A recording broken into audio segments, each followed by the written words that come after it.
afternoon. I would like to call this meeting to order. Could we all please stand for the Pledge of Allegiance?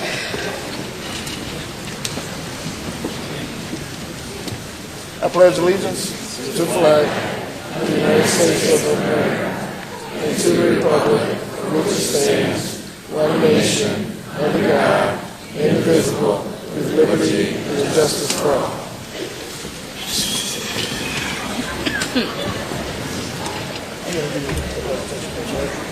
Right.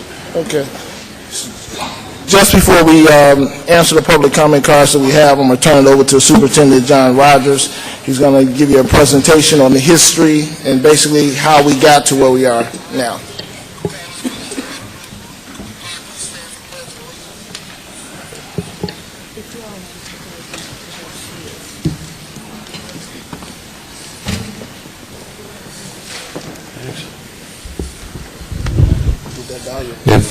If you want to stay up there, you're not interrupting anything, but if you want to come down here, you can. That's to the board members. And to Gary or whoever is doing the lights, if we need to lower the lights just a little bit for our audience, let's do so. Good evening. I'm John Rogers, Superintendent of the Crete Monee School District, and we felt tonight, before we start taking public comment, that it would be good to bring everyone up to speed, having the same information about where we are financially and, in a sense, how we got there. Because we are hoping that a lot of the questions that you may have will be answered somewhat through the presentation. At least the questions can be sort of grounded in that context. And second of all, we did not want this to be overcomplicated with a lot of numbers, but enough so that you can understand the story that we hope to be able to tell tonight. The first thing that I think that's very important when you talk about school finances is that there is an operating budget that we work from, and the operating budget consists of three major funds. It is our ed fund. That's where most of everything that you would think of for schools, teachers, textbooks, classroom computers, furniture, and so on, comes from this fund. Then there's operations and maintenance. These would take care of things like our custodial maintenance budget, as well as any projects to keep our buildings going. If we have to replace roofs, if we have to replace piping or heating, it's all done in this budget, as well as our cost for energy is in the operation and maintenance budget. And then transportation is pretty obvious. That's the money that we have to spend in order to get students safely to and from school. In those operating fund revenues, as far as the money that we take in for this year from all three funds together, it's an aggregate total of about $55 million. However, our operating budget expenses, when you total those three funds together, is about $61 million, which leaves a deficit of about $6.1 million as far as a total deficit. Over the last 5 years, you can see that our revenues represent the light gray bar and our expenses represent the red bar. And for 205, 206, and 207, just like our home budgets, our revenue was exceeding our expenditures. We were in the black. And then in 208, 209, the last 3 years, we've been running basically a deficit budget. And you might say, well, how can you run a deficit, period? You can run a deficit if you have fund balances. It's sort of like a savings account. You can actually spend more than you take in on your weekly or monthly revenue that you get from either your job or your business but in order to cover the difference, you have to have a savings account. And basically, we had been operating very well for many years, that we had, in 2008 in particular, a pretty healthy savings account in the Ed Fund in particular. And so certain decisions were made, which we'll talk about within a few minutes. The legal budget that was actually submitted to the state of Illinois this year shows where the deficits or the balances were in each one of these funds. One of the funds that was not mentioned in the beginning, is something called a working cash fund. We didn't mention it in the beginning because there's no money in that fund. We had money. That was sort of the savings account that I was talking about, but we've been transferring money out of working cash into these other funds, mainly the Ed Fund and the Building Fund, to sort of balance the budget for running into the red for the last 3 years. This year we were told by the state of Illinois, though, that you have to change your structural deficit, meaning that you have a budget that is in a structural deficit, it's not balanced, and it has to become balanced within the next 3 years. They give you 3 years to do it, and they mandate this when your savings account, if you want to call it that, your working cash, you don't have any other funds to transfer over into these operating funds. I think the story that needs to be told here tonight, and it's not a story to be told in pointing the fingers at anyone. We're trying to present this as factual as possible, but these are the facts. That basically in March of 2004, which is the 2004-2005 school year, the public was faced with a 2-question referendum. And I'm going to go back to this graph in these bullets for you to figure out or to be able to place the event on the timeline. And basically what you're talking about is in FY 205, which is the very first set of bars, it was during that time that a committee was put together by the community and by the board to look at our schools as far as growth. There was overcrowding in some of our schools, especially our high school, and there were recommendations made for us to build 2 new schools in anticipation of growth. I believe Monee, the town of Monee, had almost doubled in growth within the last 3 or 4 years in the 204-205 school year, as well as the high school was just sort of bursting out of the seams from the old building. So when you see that first set of bars, that was the year that we went out for a referendum. And there were 2 questions on the ballot. First question was, do the taxpayers want to allow the district to issue bonds to the point of $79 million worth to build basically 2 schools and to modify our middle school? The biggest chunk of that money would be to spend for our high school and then our elementary, and then we added on to our middle school. The second question that was on the exact same ballot was, we need to ask you for a 40% operating increase in this fund that's in red, the building fund, because the board was well aware that once you build the buildings, we weren't decommissioning 2 buildings, we were adding on 2 buildings, that we were going to have additional operating costs. And especially, we might have additional operating costs from our Ed Fund if you add new programs in. What happened, unfortunately, and I say that with, again, no judgment, but the point is that the public actually passed the referendum for building the buildings, but they did not pass the operating increase question. And legally, you must ask them as 2 separate questions. They cannot be tied together. As much as it seems like it makes sense that if you build a building, you need money to operate it, but the law does not allow you to combine the questions because it could be an increase in both. In this case, they were going to restructure some debt so that actually building the buildings weren't going to raise the tax rate, but the 40% or the 40 cents increase would raise taxes by 40 cents for every $100 of equal assessed evaluation.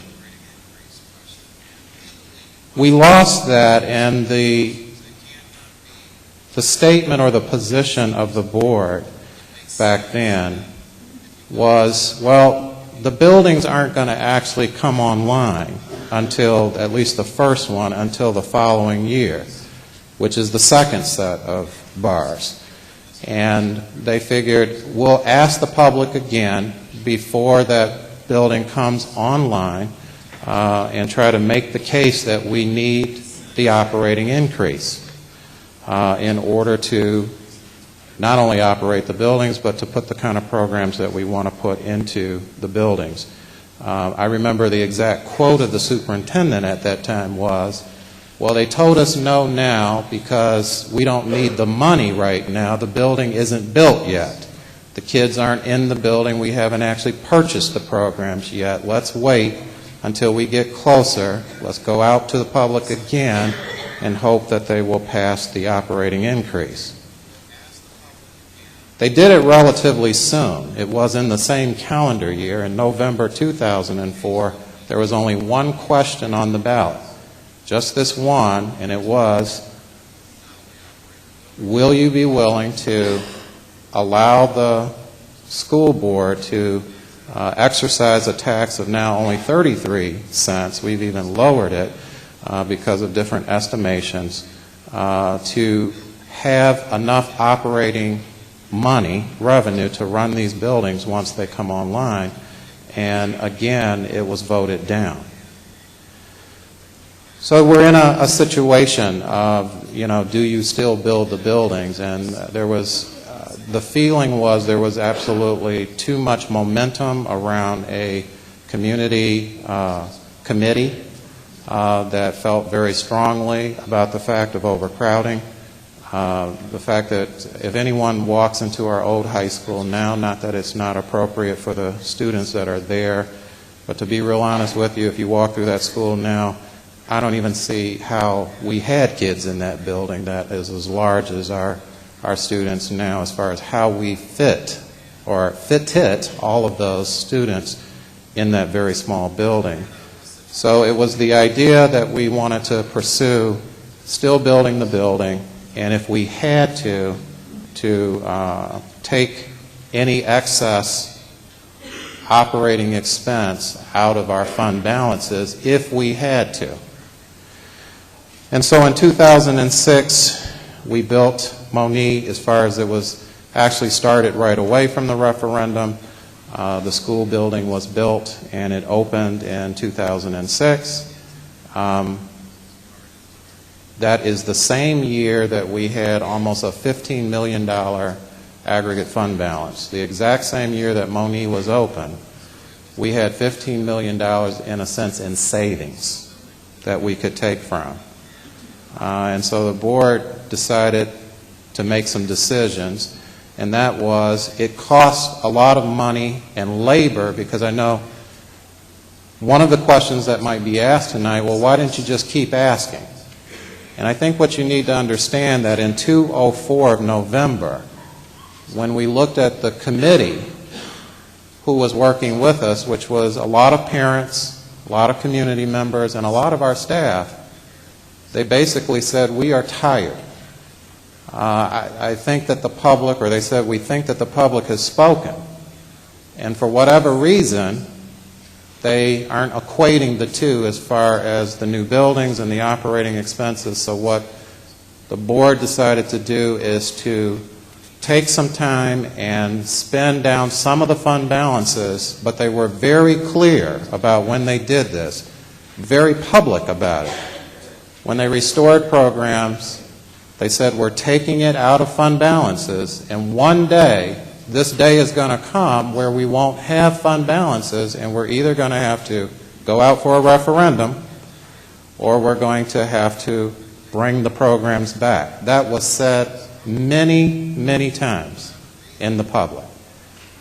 So the board was not stealthy about this. They weren't undercover about it. They were very clear that the public had voted down a referendum twice.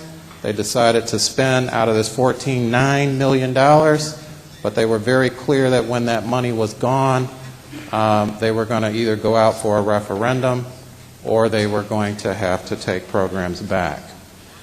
The plan was actually to either consider a referendum either last year or this year. That was honestly the projection date, because the board wanted to get the two schools online, put the programs back, have confidence in the district that we were doing well with the programs, and then go back out and ask the public, are you willing to support these programs? Unfortunately, because of the economy and what has happened both nationally and regionally, it has made the idea of a referendum not a viable choice at this time.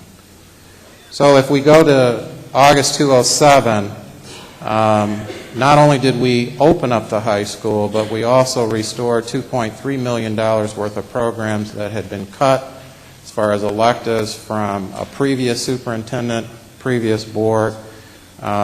We successfully negotiated a contract with our teachers union. We wanted to have labor rest for the next 4 or 5 years.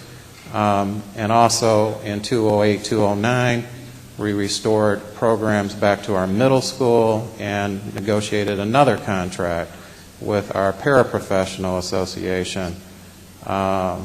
But then we began to realize that just what we knew would happen as far as fund balances began to happen.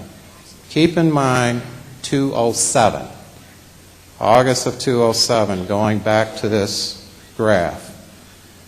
207, 208 really is FY 208, because you take the latter year. When you talk about a school year, 207, 208, the fiscal year is the last year. It's 208. It was the first year that we went into the red, but that red was covered, as I said, by that $14.9 million in savings. We were going into the red for several reasons. One, we added $2.3 million worth of programs back. The other reason is because of the cost of running the buildings was kicking in high gear. The second year, in 2009, it went up a little more because, again, we added more programs to our middle school. And now, 2010, this year that we walked into this year, we realized that we were going to have to do some trimming. This was the real talk about referendum sort of behind the scenes even this year. What we decided to do first is to show that we needed to be fiscally responsible first and start looking at our budget. The last bullet says 2009, 2010, which is this school year. We did reduce our budget by $1.8 million. All were non-student related program expenses, and that if you go back into our board documents that are online, I believe that you'll see that somewhere in either the July, the August, or the September meeting where we literally listed what the $1.8 million worth of cuts were. What has happened since the 2007-2008 school year is in 2007, you can see 2006-2007, our energy costs were roughly under $1 million. This is for the whole district. That's how much it costs the district to have gas, heat, and electricity running through all of our buildings. When the high school opened, this high school here in particular, it almost doubled, not quite. It went up from $800,000 to about $1.4 million. And in 2010, because energy is going up every year, it is a little over 1.6, a little over 1.8. Roughly, you can say that our energy costs certainly have doubled just in the last 3 years, from $800,000 to $1.6 million. Plus, we had to hire more custodians and more maintenance people just to take care of this building that now has 3 shifts and Monee. So when we asked for that operating expense, we knew that we were going to take on an expense. And roughly we've averaged it out to about an expense when you add the additional personnel just to maintain the 2 buildings, the 2 new ones. And our energy costs alone is about $2 million worth of additional expense. And the 33 cents would have been a little over $2 million to have a cushion to make sure that we covered those costs. In fact, it might have been close to $3 million when we asked for the 40 cents to provide some extra money for some of those extra programs. What's happened, though, since January of 2009 is the economy has slowed down significantly. And why this graph is important is because we're in a tax cap district. This is the CPI, the Consumer Price Index, and the law says for a tax cap district that you can only tax the public as far as people who are already on the tax rolls. The maximum that you can tax them is a 5% cap, meaning it cannot grow any more than 5% as far as a rate, or the CPI index, whichever is less. So if CPI is 1%, the most that the district can ask the taxpayers for as far as to increase their levy is a 1% increase. In July of this year, coming into September of this year, we were at -1, which means that we could not ask, if we were to go by just that monthly rate, they do an aggregate yearly rate, but if we were just to go by that monthly rate, you could not ask the taxpayer anything, as far as no money at all, even though your expenses continue to increase, but your revenue stops dead in its tracks. The housing market has also slowed down significantly. This is a graph of in thousands of over the years in our country that dates all the way back to, in this particular graph, 1968. But when they first started tracking this with the Census Bureau, 1959, you will see that at the tail end of this graph, it's been diving down over the last couple of years, and basically single-family housing, which is brand new starts, meaning brand new homes that are being built across the nation, is the lowest ever recorded. And this is from the Census Bureau. And if we do not have housing, you know, as far as a strong market of housing, that is where 60% of our revenue comes from. It comes from homes that already exist, and we get full credit for new homes. There is no cap on a new home in its first year. So that tax cap that I just talked about, 5%, doesn't apply to brand new homes. And that's only for 1 year. But that's why new homes are extremely important to us as far as a growing community. And this is a national figure, but it's true in our region too. Very little housing, a lot of subdivisions, even right across the street on Exchange, next to the Williamsburg subdivision, was another subdivision that was supposed to come in. They've stopped. And a lot of that has stopped because, again, of the economy. There is a friend of the district who is a real estate agent who has worked on many committees with us, and she sells for RE/MAX, and she sent this to me the last 2 years just to show the housing value, because, again, taxes are very much related to value of a home. This is Crete in particular. In January of 2008, the median home, it's not what all homes sold for, but the median home sold for $158,000 in price. As of January of 2010, it's down to $140,000, which means it's a $18,000 drop in price, or an 11% drop. If this continues, this is not good, again, for the district, because as housing goes down, our revenue can also go down once appropriate assessments are made. In University Park, and I only chose the two bigger of the communities of the four that we serve, it's probably the worst because in January of 2008, the average median home price was going at $83,000. And as of January the 10th, even though this sounds impossible, but I'll explain it to you, the median price was $22,000, which is a drop of $61,000 or a 73% decrease in home value. The difference between Crete and UP, though, why? Because I don't believe a home sells for $20,000. Well, what's in this figures versus Crete is there are a lot of condos, and you can have single one-bedroom apartment condos that will go for a lot cheaper than, of course, a four-bedroom home. So that is included in here, but the point is that you're talking about a 73% decrease in home values if it continues to go at this rate, which again is going to affect revenue. This was in the February 7th Sunday Southtown Star about the state. To compound all of this, the state is not paying its bills.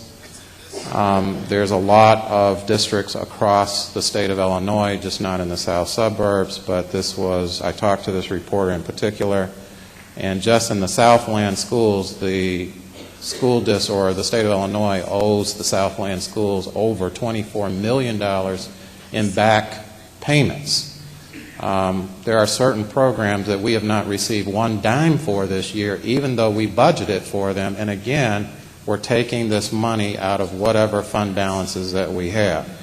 When this happens, it causes a cash flow issue, being able to meet payroll, to be able to meet all your operating expenses, and even tonight our board is going to have to approve borrowing on a short-term note basis. It's called a tax anticipated warrant of $5 million just to be able to meet our operating expenses to the end of this year until the state pays us back, of which they are 90 days in arrears, which is easily 3 to 4 months depending on if you're counting work days or calendar days. As I said, it causes cash flow problems. This is a school in Elgin that literally put on its marquee. The state owes, this is Elgin, Unified 46, $12.4 million. And it is still growing. So how did we, in summary, how do we attain the deficit? First of all, I would go backwards. I would start at the bottom. It's the fact that we had two referendums that we asked for the operating increase, and we did not get it. But the board felt that you could not open up a new high school and not have the programs in the school. So they made the decision, and they were very clear about it, again, to the public, and people might want to throw stones, and I don't agree. I would say that, a lot of things become different in hindsight, but I would honestly tell you, when I read the stories in the newspapers, and in particular there's two districts that I'm not going to go into, but District 15 in Schaumburg and District 207, Maine Township, I've been following those districts very carefully and the issues that they're going through. And the Plainfield School District 202 is basically in the condition that they're in for the same reason. They built a whole bunch of schools and no one wanted to pay for the operating increase. The buildings are great in Plainfield, one of the fastest growing districts in all of the northern counties of the United States, in fact. But they could not pass the operating increases, and now they have to cut, I think, something like $16 or $20 million from their budget, even though they have all of these new buildings. District 15 and 207 is about fund balances, which I won't go into, but it's interesting to see the arguments, both from the union side of fund balances. And 207, for anyone who's read this, I'll just say this in short because it's very interesting. 207 is telling the board, spend the fund balances. In fact, I think the union president says because our children are owed that. And we had even some of our board members, which again, I'm not making judgment here tonight. But I remember one or two board members saying to have almost $15 million in the bank, we owe it to our public to be able to rebate some of that money back to them in the form of programs to their kids. So when you talk about kids, you know, it's hard to disagree, even though in District 15 it's the opposite. They're passing things off of fund balances, but the board is very split on the fact that, in fact, the quote from their president is, we're going down a road that we can't sustain. And that's the dilemma. There's a decrease in state funding. There's a very slow increase now in local revenue. And when you combine all of these things, restoration in programs, decrease in state funding, decrease in local revenue, failed referendums, and so on, and the decisions to spend from a savings account, basically, or fund balances, we have a deficit that now we have to rectify.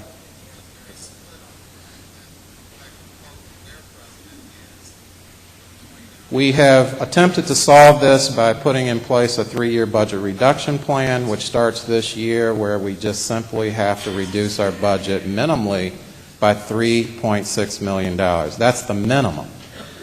We may have to go more depending on what happens at the state level. Right now, I'll just say this real simple, and it's scary, and I got the news article to prove it. The state's Elementary and Secondary Appropriation Committee, as they get ready for the budget that Governor Quinn has to, by law, present a draft budget to the General Assembly in March, and I believe it's by March 10th, they are already talking about cutting funding to schools by 10%. 10% in our district would mean an additional $2.8 million that we will not get next year, on top of all of the, the red that we are floating in now. 10% cut to schools because they have a problem at the state level. Same thing. They are spending more than they're taking in, and they have got to close their budget gap. We've sold working cash bonds, which actually is a temporary solution, which is sort of building back the savings account. You can sell these at an increase to the taxpayer. It's not quite a referendum because it's not a permanent increase. It's a payback issue where once you pay them back, whatever the cost was to the board or to the public goes away immediately when the bonds are paid back. And in this case, it's a 5-year issue. And we still have an operating and maintenance fund deficit that is going to have to be solved. This is going back to the original point. This last bullet is, we have to have the discussion with the public once the economy does get better of, we never solved the O&M problem. We asked twice, it got rejected twice, but it doesn't mean that the expenses have gone away. We must reckon with that issue. And we can't do it by ourselves. We're going to have to do it with the public. We have tried as much as possible to look at how we made our decisions through 3 filters. The first one being, try first of all to increase your revenue every way that you can so that you don't have to cut. And what we've done this year, our attendance, our average daily attendance, we get paid by the state based on how many kids are in seats all year long.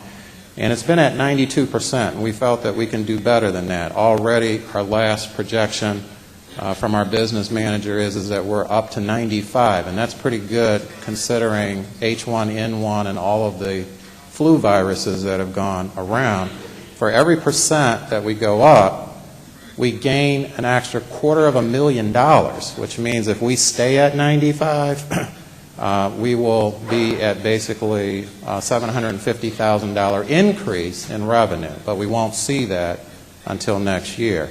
It may just all wash away if the state decreases funding. We have TIF districts, which are basically business districts where industry and business settles, and they get tax breaks to the point of paying very little taxes.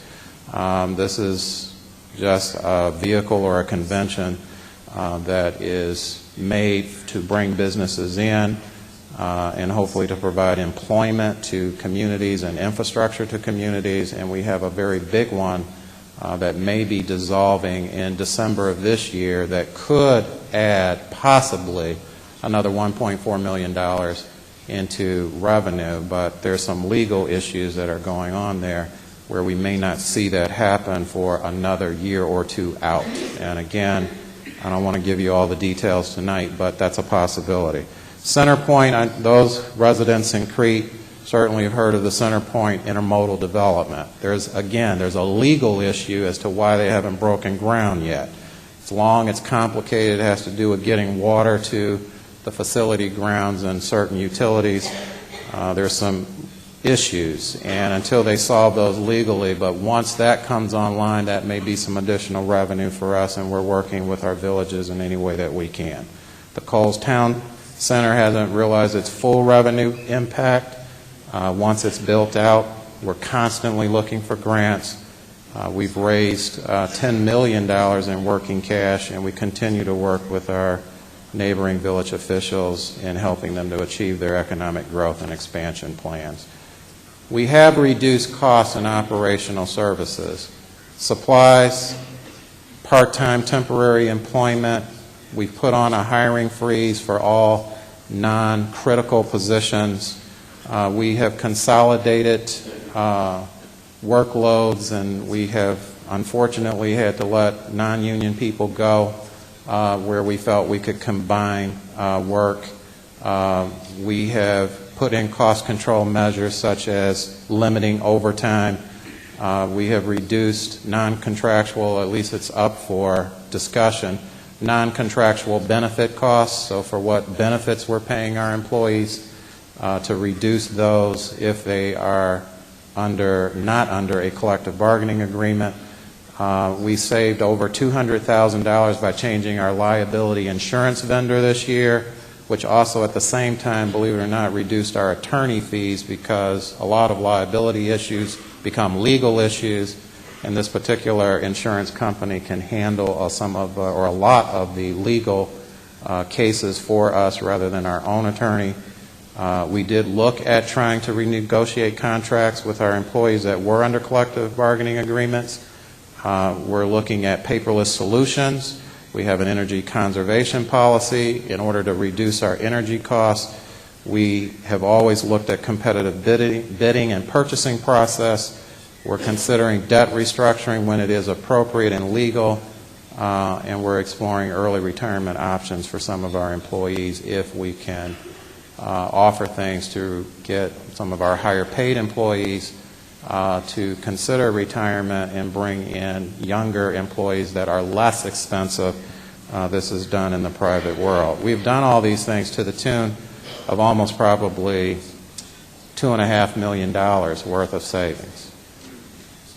Last of all, unfortunately, though, because the gap is so large, we've had to look at reducing programs. And we started first with looking at administration and managerial positions. We then look at support services like food service, custodians, secretaries, anyone who's not in a classroom, basically. And then when you start looking at programs, you have to look at electives first, I think. Those are the things that we restored. Extracurricular programming rather than basic subjects. We've looked at decommissioning or reconstituting buildings, which is one of the proposals that's on the list. That does save us quite a bit of money. And then last but not least, if you have to, you can also save money by increasing class size. In closing, Do we have to make any more reductions next year? I would say that we, the board, wanted to be very sure about this. They really only wanted to do this one time and not do it over 3 years as far as having, multiple cut. Next year we're talking about cutting more stuff, and then the following year we're cutting more things. There is a number that we have to reach, and you can reach it. You have less opportunity to reach the number over time, because if you don't make the cuts sort of up front, there are things, especially when it comes down to salaries, that are compounding on you. It's like compound interest, and so there's some things that you need to cut up front, otherwise it's building on you, and you end up actually cutting more. I mean, it's sort of a complicated idea when you talk about compound interest, but it's the idea that get out of debt in your first year rather than to try to do it over a 3-year period, because over 3 years you'll pay more interest than if you could resolve it in 1 year.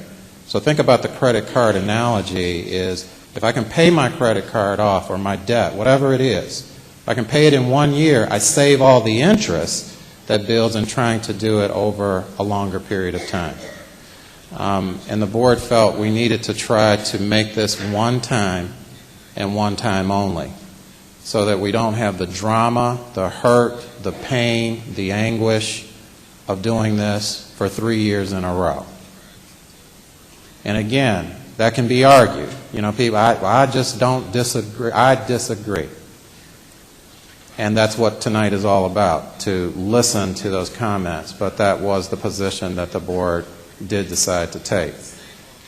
We feel that if our revenue, it's our expenditures we can control, it's our revenue, unfortunately, that is not totally in our hands, because it's based on the state and it's based on local economy. And we can't predict it. We don't have enough of a crystal ball to be able to say that we know for sure this is what we're going to get. We can get forecasts, and we have had experts look at this. We feel that we will not have to cut any more as long as the state at least minimally maintains its what is called maintenance of effort, which means if they can keep funding at the level that they've done this year, then we feel that this is the only time that we'll have to cut. And hopefully in time, as the economy increases, our balances will build back again, and we can begin to possibly consider restoring programs, but that's only and only if we resolve this operation and maintenance issue that was never resolved in the referendum of 2004. That issue is still out there. It still has to be resolved. And unfortunately, the only people who can resolve it is the community and the public. 7 members on the board can't resolve that issue. So with that said, I'm going to turn it over to our president, Mr. David Sevier, who will go over the ground rules for tonight, and we're going to ask the board members to come back up. Once these rules are read by Mr. Sevier will begin to call people to the podium.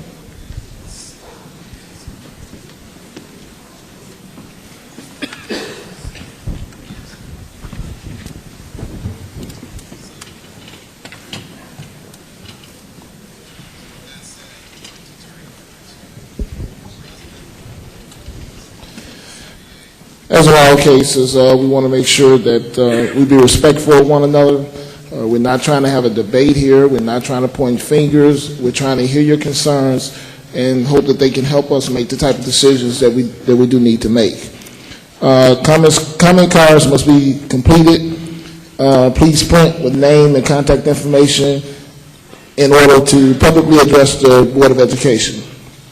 A designee of the superintendent will review comment cards and allow only one comment question on any given topic. Each public comment or question will be limited to 3 minutes. The total public comment session will be limited to 2 hours. The Board of Education reserves the right to eliminate duplicate questions. If you are unable to have your question, comment addressed by the board tonight or have additional concerns you would like to voice, please plan to attend our community forum on Monday, March 8th at 6:30 p.m. at Crete Monee High School, Milton Payton Auditorium. That's it, right, John? Okay. And that's it. So at this point, I'll go back to my desk, and I have about 4 or 5 cards on the same subject. What I will do is I will call all those people to the podium at one time related to one subject and give an opportunity to voice their concern. Let's try not to be repetitive in the process, and it helps speed things along. So.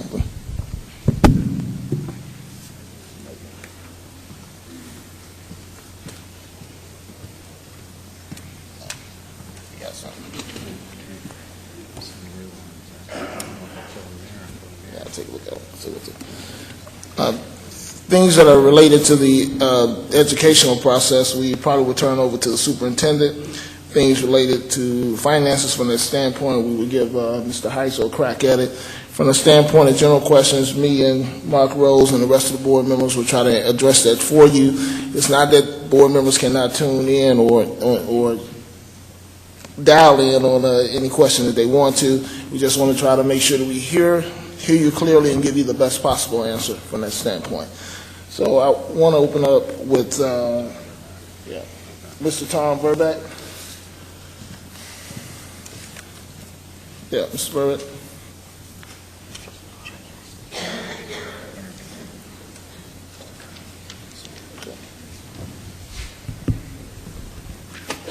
President Sevier, Dr. Rogers, members of the Board of Education, excuse me, I'd like to thank you for allowing me to speak to you tonight. During the next several hours, I'm sure you're going to be hearing from a number of people regarding the proposed budget reductions for the next fiscal year. My sense is that most of those comments will be focused on your planned cuts in the classroom, specifically programs and teachers. I thought I would personally take a moment just to go through some of the realities that I know and that you'll probably hear during the conversations tonight. What I know to be true is this: 60% of the district's funding comes from local taxes, 26% from the state of Illinois, 14% from the federal government. Much has been said in our district and in other districts throughout the state about the state of Illinois not paying their bills. While the lack of state payments is a serious problem, what's been missing mostly from the conversation, in my opinion, is the fact that our district's equalized assessed valuation has not been rising at the levels that we anticipated as recently as a year ago. In addition to lower than anticipated EAV growth, tax caps further diminish the amount of revenue that the district can access. The local real estate market has experienced low to no growth and levels of foreclosures not seen in our lifetime. This, coupled with a highly dysfunctional state government, has created, in my opinion, a perfect storm related to education funding. However, to my knowledge, nobody in state government has relieved this Board of Education from your statutory responsibility to balance the budget. It's not a question of if you will balance the budget, it's a question of when. The law says you have to do it within 2 years or 3 years of experiencing your first deficit. Over the past 2 years, the Board of Education has taken steps to reduce and eliminate non-essential central office, administrative, and program spending, including but not limited to salary freezes and position eliminations for non-union administrators and staff. To date, these steps have minimized the impact in the classroom. In my experience as both the Board of Education member and former Board of Education president, when these type of cuts are made, you won't even draw a crowd. Only recently have you had to look at making cuts in the classroom, primarily in the form of staff reductions. In the next fiscal year, assuming current employment levels and a 5% salary increase, you will spend approximately $26 million in salaries for teachers and classroom aides.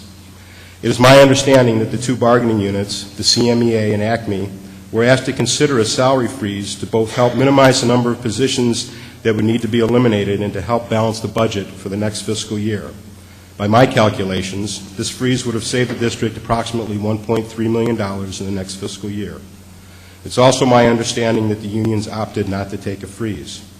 I can only assume that the rank-and-file membership received deficient information regarding the board's freeze request from their leadership. I find it incredulous, quite frankly, in today's economy, with an unemployment rate of 10%, where many people, including people who live in this district, are taking pay cuts, pay freezes, or losing their jobs completely, that the two unions would vote to put their folks on the street, as opposed to finding ways to keep these teachers and aides employed. In my opinion only, many of the staff cuts to be voted on in March by this board could have possibly been mitigated by the CMEA and ACME accepting a salary freeze for a year. While I have a great deal of respect and admiration for our staff, I think it is time that they collectively step into the real world. I am deeply disappointed in their position regarding a salary freeze, and I would urge them to consider the impact of this position not only on their membership, but also on our students. It is my sincere hope that the union leadership would find a way to work proactively with the board on the issue of the salary freeze, and I don't expect a response. Thank you very much. Thank you.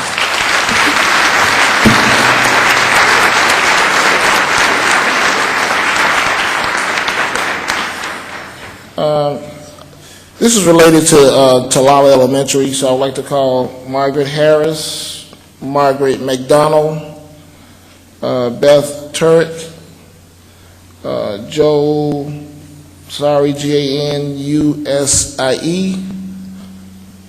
Jenny Nolte, Kathy Carter Young, Janie Hoffenstead, Sheila Stefanich, and Pam Daniel.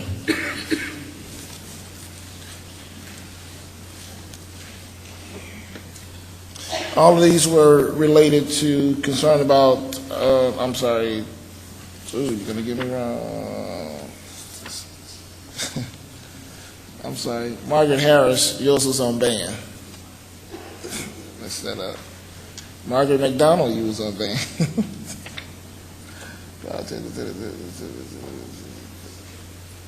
Beth Turk was banned, I'm sorry. And Joe was banned as well. Those others were concerned for Talala becoming a kindergarten center from the point of they were concerned about sending their children there at a young age. Why move our kids to the kindergarten school as opposed to reducing expenses? Why, of course, were we making it a kindergarten center 25 minutes to the building? How does making Talala Kindergarten Center save money? And why not close Talala rather than send Monee kids there for kindergarten? So I'll give you all a few minutes to respond. Well, my main concern is putting my 5-year-old on a bus and sending them 2 towns over. I understand that there's budget cuts. However, I don't know if any of you guys have kindergartners who are first going to go on a bus, but imagine the day, imagine the morning, that they have to go so far for school. And in my point, I have a daughter that will be in Monee Elementary, and also, if Talala happens, in Park Forest. I'd rather my children not take the bus. How am I going to get both children to school on time, and of course, weather permitting, whichever. And also, I don't know if this is true, but I heard that they're possibly thinking about half-day kindergarten. I don't know if that's true, but I like to give a little something on that also. From experiences with relatives and friends who's had their children in half-day, and myself who had a full-day kindergartner, the adjustment is very hard for them. They're in a 2.5-hour day in kindergarten, and well, in preschool, I should say preschool, and then also in kindergarten. And then they go to a full day of 6 hours in first grade, and that's a very hard adjustment for them.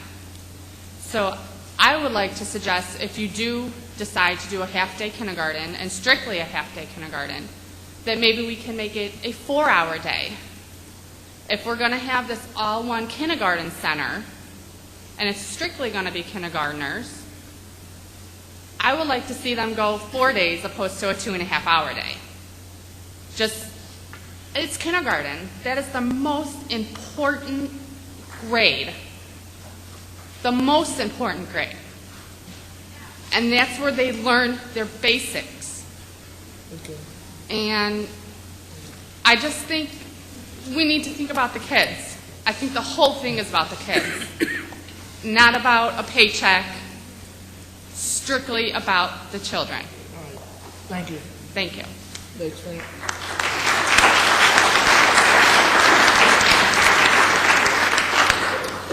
My question to you is, I just sat through a half an hour presentation about your budget cut and your operating costs. I want to know how this is cost effective, moving the kids from Monee and the kids from Park Forest to a totally different town and saving money that way by running longer bus schedules, more buses. Where's your operating costs? Where are you cutting money? How are you justifying this whole system? It makes absolutely no sense to me that I'm going to put my kid on a bus and drive 30 minutes over to that school when I live 5 minutes away from the school that he could go to now. Where are you saving money? Where are you saving the cost? How is this efficient and effective? By taking kids out of different towns and shipping to a totally different suburb to go to school. We're going to answer the questions when all the Talala parents, because we're making notes. That's fine. That's fine. That's just my concern that I don't understand. You're sitting there telling me that we're so far in debt and the referendum. You're blaming it. I mean, understand we didn't pass a referendum. That's fine. But by stating this as a new kindergarten center and saying that, we have to save money, how do you justify this? It makes absolutely no sense to me that you're justifying by saying, we're going to run, the kids got to come here and the kids got to go there, and you're spending money just right away. First thing that pops in my head is your transportation cost. How are you cutting on transportation? You're going to be running more bus service. All right. Okay. Thank you. Next.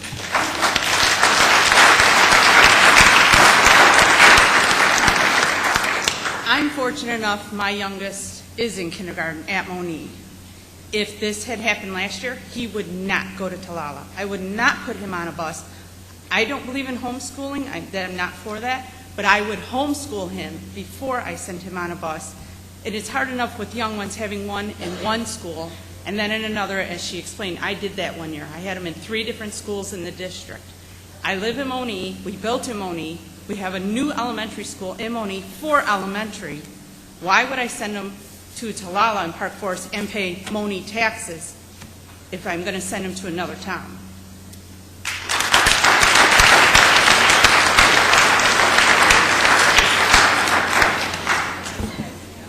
Anyone else related to Talala? I think we all covered it between the three of us. Okay. All right. Hey, excuse me. Did you turn in the card? She's on here, Kathy This just says, wait a minute, it just says, here we go again, okay, and I understand it, I will get to you, not a problem, I will get to you, but we need to address their concerns right now. Go ahead, John. It seemed that there were 2 issues that came from the Talala parents, or the ones that spoke tonight, and one is busing and the other one is how are you saving the money. I'll deal with how are we saving the money. The board first, the first investigation that the board asked the administration to do was actually, it went beyond a kindergarten center. It actually was to look at, can we close Talala completely and save money both in staff and in the operating expenses of the school, because they are the one school in the district that has the lowest enrollment of any of our K-5 buildings. Mathematically, we could distribute all of the children in each one of the remaining buildings without necessarily having teachers to follow them, because they could be absorbed into already current classrooms. So where you're saving the money at is that you don't have to have the 12 or 13 teachers to follow those students. If you're dividing, let's say, 2 first grades, and I'm just making up a number here, if you have 18 and 18 in each one of the first grade classrooms, that's 36 students, And if you're dividing them by, which would be the equivalent of about 10 sections left, there's 10 other first grade teachers, that's only adding 3 more teachers to a classroom in the rest of the district. Otherwise, the teachers do not have to follow the students. Now, there's tenure issues where tenure people still have to have their jobs, and so you have to reduce non-tenured. But you're saving the money in the fact that at least first grade through 5th grade, we really don't have to replace those teachers because the rest of the district can absorb those in the remaining sections. And that alone, if you take cost and benefits times an average of $50,000, that's not the salary, but that's salary and benefits, that's $500,000 alone just in teacher costs. What we found out, though, is that although we could distribute them among the remaining elementary schools, is that there would become a problem with space in certain sections and certain grade levels, kindergarten being one of them, because of the size rooms that they asked for and the type of class size that we wanted to keep at kindergarten. At kindergarten, we still feel that the appropriate class size could be anywhere from 20 to 25 maximum. The history of this district is we've had a kindergarten center in the past. That's not a new concept. We had one actually at 1500 Sangelman where it was all full day, and then any of the half-day programs were in the building. So the idea is not foreign, and our history is that we did have a kindergarten center at one time. In answer to the question of are we going to have half-day or full-day, we plan on having full-day classes, all full-day classes, but by law, if someone wants a half-day, they don't want their child in a full-day program, you either offer a separate half-day program, doesn't have to be in a different building, it could still be at the kindergarten center, or you just simply allow them to be dismissed earlier. And if we're providing busing, we would have to provide busing for those students who, or parents or families that want half-day. But there is no decision to not have full-day kindergarten. We want full-day kindergarten for all of our kindergarteners. For families that want half-day, we have to allow that by law. As far as busing is concerned, I understand that as an issue, especially for the age of the child, but I can tell you that we've run preliminary sort of proposals already, and cost-wise, it's not costing, in the hundreds of thousands of dollars to bus children to another school. In fact, it's around the same amount of runs. It's just that you run the runs differently. So it really isn't an additional cost. As far as time on a bus, I think the board is going to be very cognizant of the fact that we don't want small children on buses for long periods of time. So there is a way to do that by simply carving up the routes in such a way that they may not be as full because you want speed rather than capacity. And so you trade off, do you want to have that bus going around all around different neighborhoods to fill it up for efficiency in that way, or do you want speed because you do not want them on the route for a long time? We're going to be somewhere in the middle.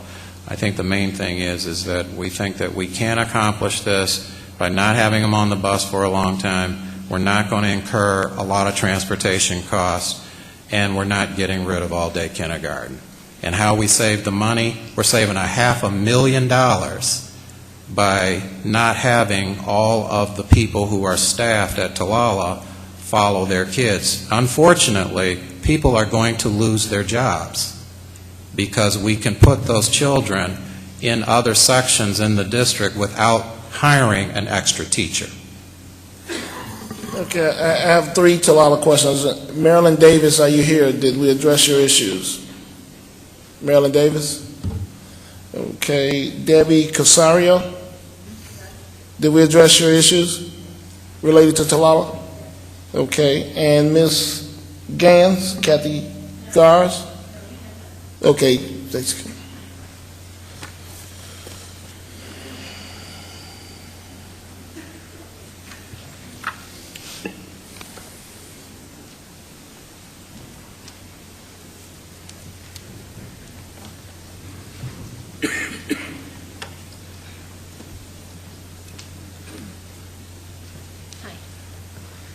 Hello. Some of you may know me. Yes. I know Mr. Elrod and Mr. Rogers and Mr. Rose. I fought this battle in 1998 with Talala School to keep Talala and Monee open. We know what happened then. Luckily, Talala and Monee were stayed open. But we also know that during that 10, 11 years' time, the district has once again faltered in some form in order to be able to maintain and keep those schools as they are and as they're going. They built a new Monee school. That's great. They built a high school that they reasonably couldn't afford to staff. One thing I want to say is there was one time when John Rogers was the principal of the 5th, 6th Center, and I asked John, how did the Talala students fare here? My kids are from Talala. I live in Park Forest. Fare as opposed to the rest of the kids in the district. And I'll never forget what he said. He said they are the most well-rounded students in the district. That is because of that group of people over there. The group of people that put their time and their hearts into teaching the Talala students, into bringing them into the 21st century, into making them one of the best groups of kids there can be. My daughter, Ashley Gans, was a member of the 2007 graduating class of the high school. That class was among the most superior of classes, and I think a lot of us know that. A lot of us know that. The good majority of those kids, the ones in the higher levels, were from Talala. My daughter, Chelsea, will be valedictorian this year. I want to know why you want to take those kids, the well-rounded kids, and disperse them into other portions of the district when they're doing just fine where they're at. It's not so much as bringing the kids into Talala from the other districts, it's moving the kids out of Talala. Your time is up, Ms. Gars. Ms. Gans. Ms. Gans, I do apologize. I would like to say this. We believe all students in this district, it's our goal to try to educate and make all students well-rounded individuals. And, you know, we do commend the staff at Talala, just like we commend the staff in all the other buildings.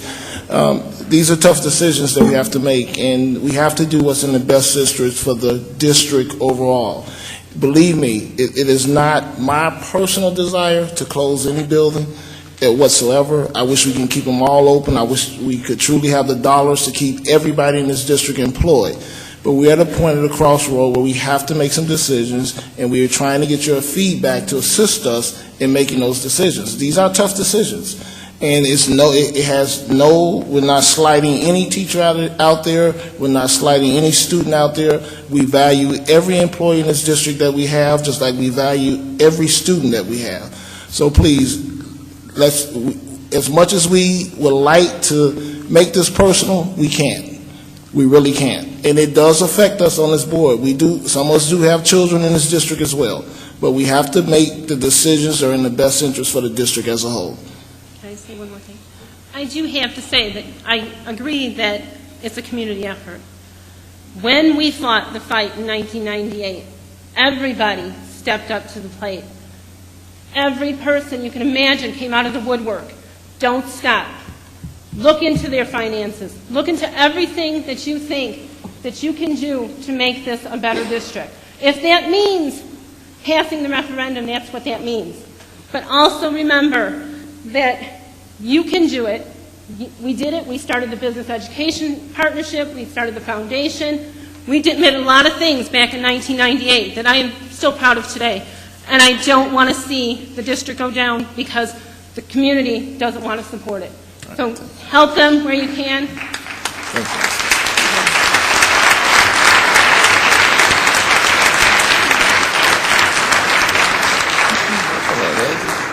Okay, I'm going to try to split.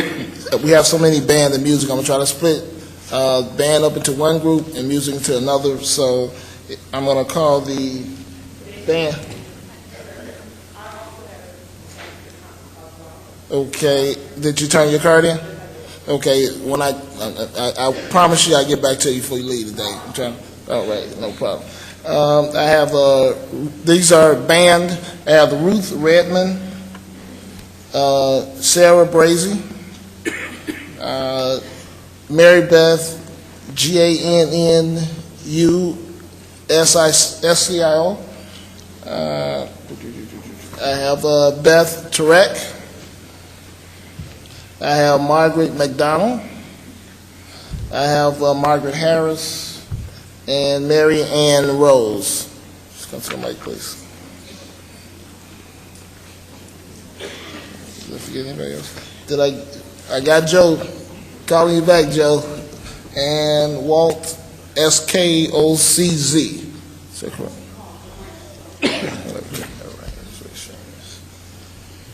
Okay, thank you, the board, for letting me ask this question.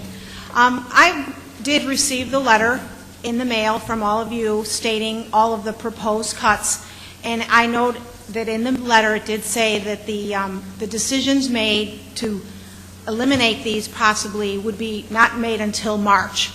I was really kind of shocked to find out that the students in the high school, the lower classes, the freshmen, the sophomore, and the junior classes students, as they were picking their classes for their next year, they were not allowed to pick a band class. But yet, it said in the letter that cutting the band was a proposed cut. So now here, it sounds like, what it looks like is that you've already made up your mind in your decisions to cut the band.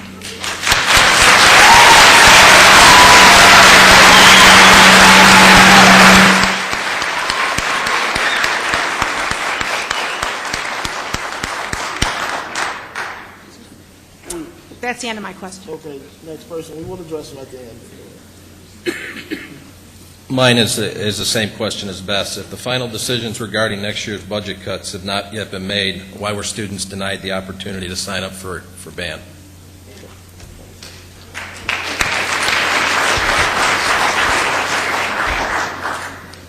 Good evening, Superintendent, members of the board. After review of the calculations provided to the band boosters by Mr. Sevier and Mr. Heisel, I conclude with others that these numbers are inaccurate. I must respectfully disagree that due diligence has been performed on this subject. My question is, if these math numbers for music are so wrong, how can I trust the other numbers you are showing me tonight?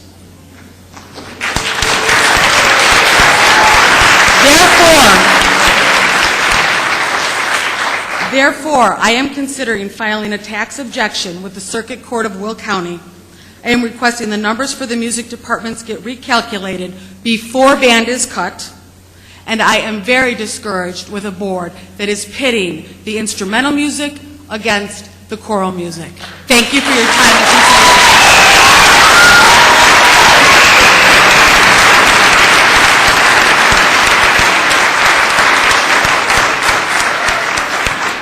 I just feel that if you were going to cut the band, you should have mentioned this before you actually put it in the letters that you mail to the homes, because you have many more students in band than you do football. You have more people getting hurt in football. Nobody's getting hurt playing an instrument, and they have more opportunities to get scholarships.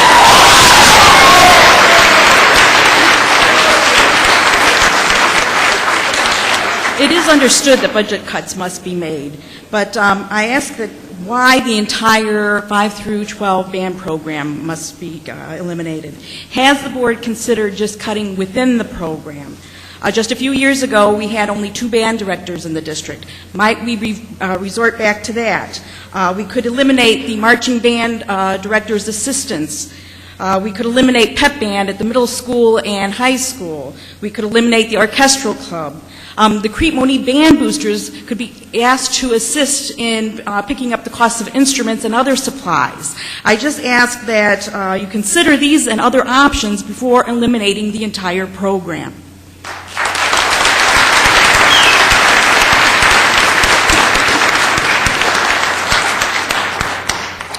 Good evening. My name is Marianne Rose, and I'm here with concerns about cutting the band program. Full disclosure, I'm the wife of the board vice president, Mark Rose. But these opinions are my own. He had no idea of this letter or its contents. All right. I'm a former involved parent in the district, as my children have long graduated, Nicole in 2003, Mark in 2006. They were both in the band program, and I believe it played an integral part in them becoming who they are today. My first concern is that there seems to be no alternative to scrapping the entire program. It's just been mentioned. For example, some options may be to raise the fees for band, perhaps have the band boosters cover some of the extras that add to the budget. I personally believe there's a bias against the band program and its talent. We are not Marion. Our marching band has never been in the Rose Bowl parade. But all of our athletic teams have not always been at state competition level either. We are not here to create stars. We are here to help all the students grow and learn so they can go off into the world having had as many productive experiences as possible, be it through athletics or music or academic clubs. Many children have neither the ability nor the desire to participate in a sport. To cut the band program leaves a large number of students with no opportunity for extracurricular activities. Another concern is the fact that CSK will see no cuts to their programs compared to the massive cuts and changes in the entire district. As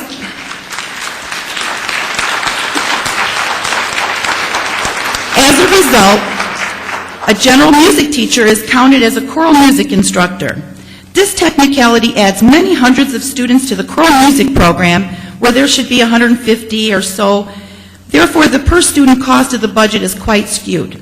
It shows a much larger expense for the band, which is not and never has been true. I hope this was not done intentionally. This all leads me to believe the band program and instructors are not appreciated as they should be on a personal level. That would be truly unfortunate. I have been around this band program for 15 years and I have seen it all. The dedication and integrity of Ann Betts and Chris Tedeschi is very evident in the quality of work they get out of their students. Ann is strong and expects these youngsters to work hard, and many have gone on to high school and college carrying those lessons with them. Chris has improved the high school program so much that I could not even mention it all here.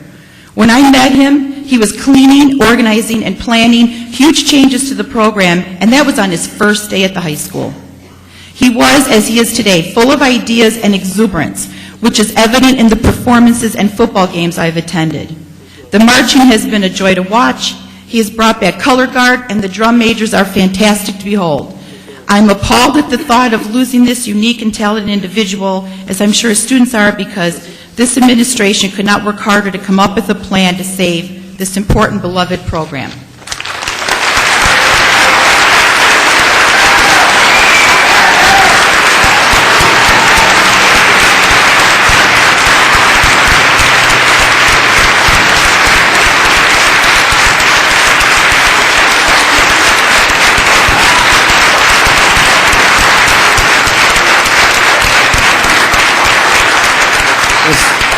Ms. Brazy. Hard to follow that. My name is Sarah Brazy. I'm the art teacher at Crete Scott King, and I just had a comment. Band provides a way for more of our students to not only gain scholarships, explore future majors and careers, and ultimately become more involved and gain pride in their high school, but band also gives these students a place to belong. Have we looked at cutting athletic programs as well? Specifically, how much will cutting band save, and how much would we raise by cutting intermediate sports levels, such as sophomore or JV programs?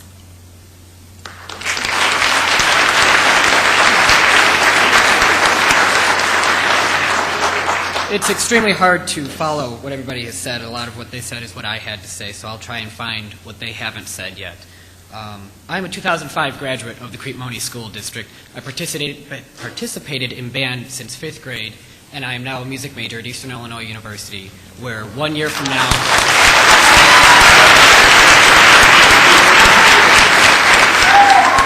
One year from now, I will have my own band to be conducting.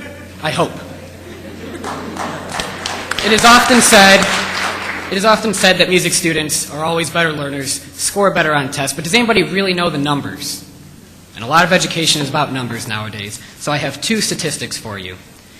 In a 2001 study by the College Entrance Examination Board, they found that music students score 98 points higher on their SATs than their fellow students who are not in music.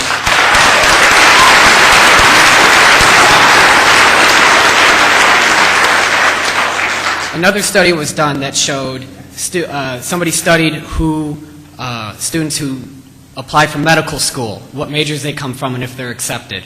66% of students who have a bachelor's in music were accepted to medical school, while biochemistry, a major that to me would lead itself to medical school, only gets 44% of the applied students in.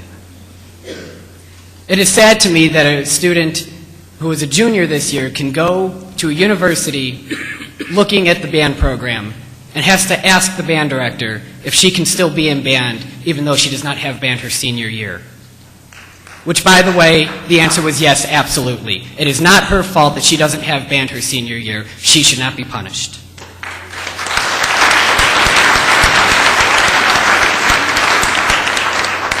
It is important to understand that when you get rid of the band program, you're losing more than the interest of the 300 some odd students that are in the band program and the support that comes from their families. What you're losing is your school's fight song. You lose what we know here as the warrior chant. There is nothing, if you cut the music program, there is nothing from this school district to represent it in the Memorial Day Parade that this town hosts. And there is no pomp and circumstance at graduation.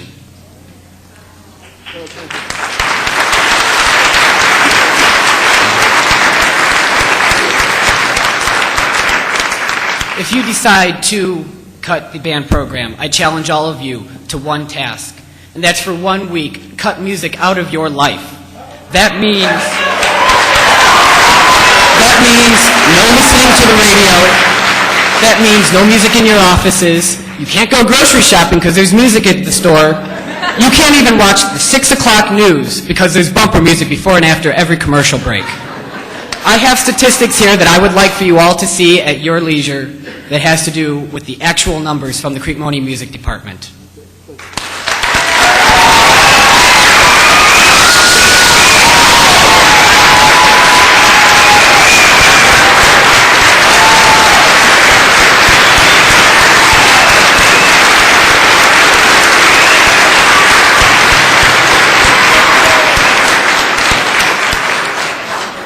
Once again, a very hard act to follow. I live in Crete, been living in Crete for over 10 years now. I am a band director from a different district, have been a band director for 34 years now. And I can tell you what life without band might mean to you. As was stated before, yes, your test scores will go down. You will have unhappy children walking the hallways through the school because there'll be drudgery and more drudgery of walking from class to class where it's nothing but paperwork and reading and listen to the teacher and lecture here. No outlet for their inner soul. And this is where I'm coming from. The tests done by the Gemeinhard Corporation echo the young man's statements from before. Districts throughout the California and Texas area trying to raise test scores over the years have tried pushing money this way and that way for more math teachers, more science teachers, etc. They tried an experiment once and added one choral director and one more band director to each of the schools within the district. And the test scores climbed. If you remove this from the kids' lives, there's nothing else for them. And I suggest, really, double think about this. There's got to be some other way. Thank you.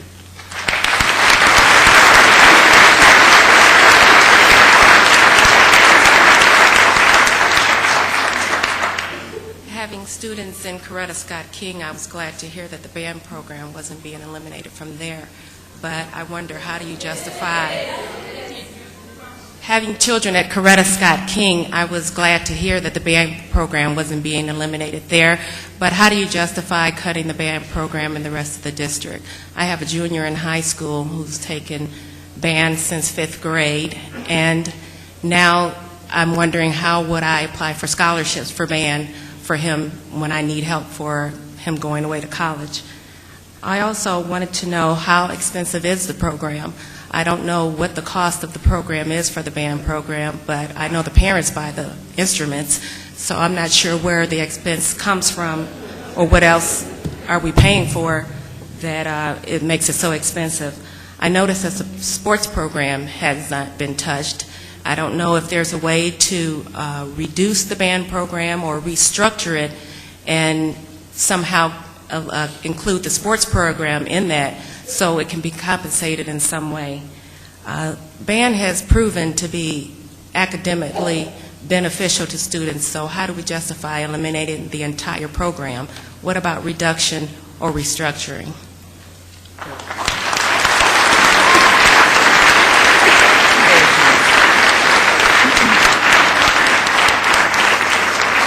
I'm going to have Mr. Heisel and Mr. Rogers respond to that.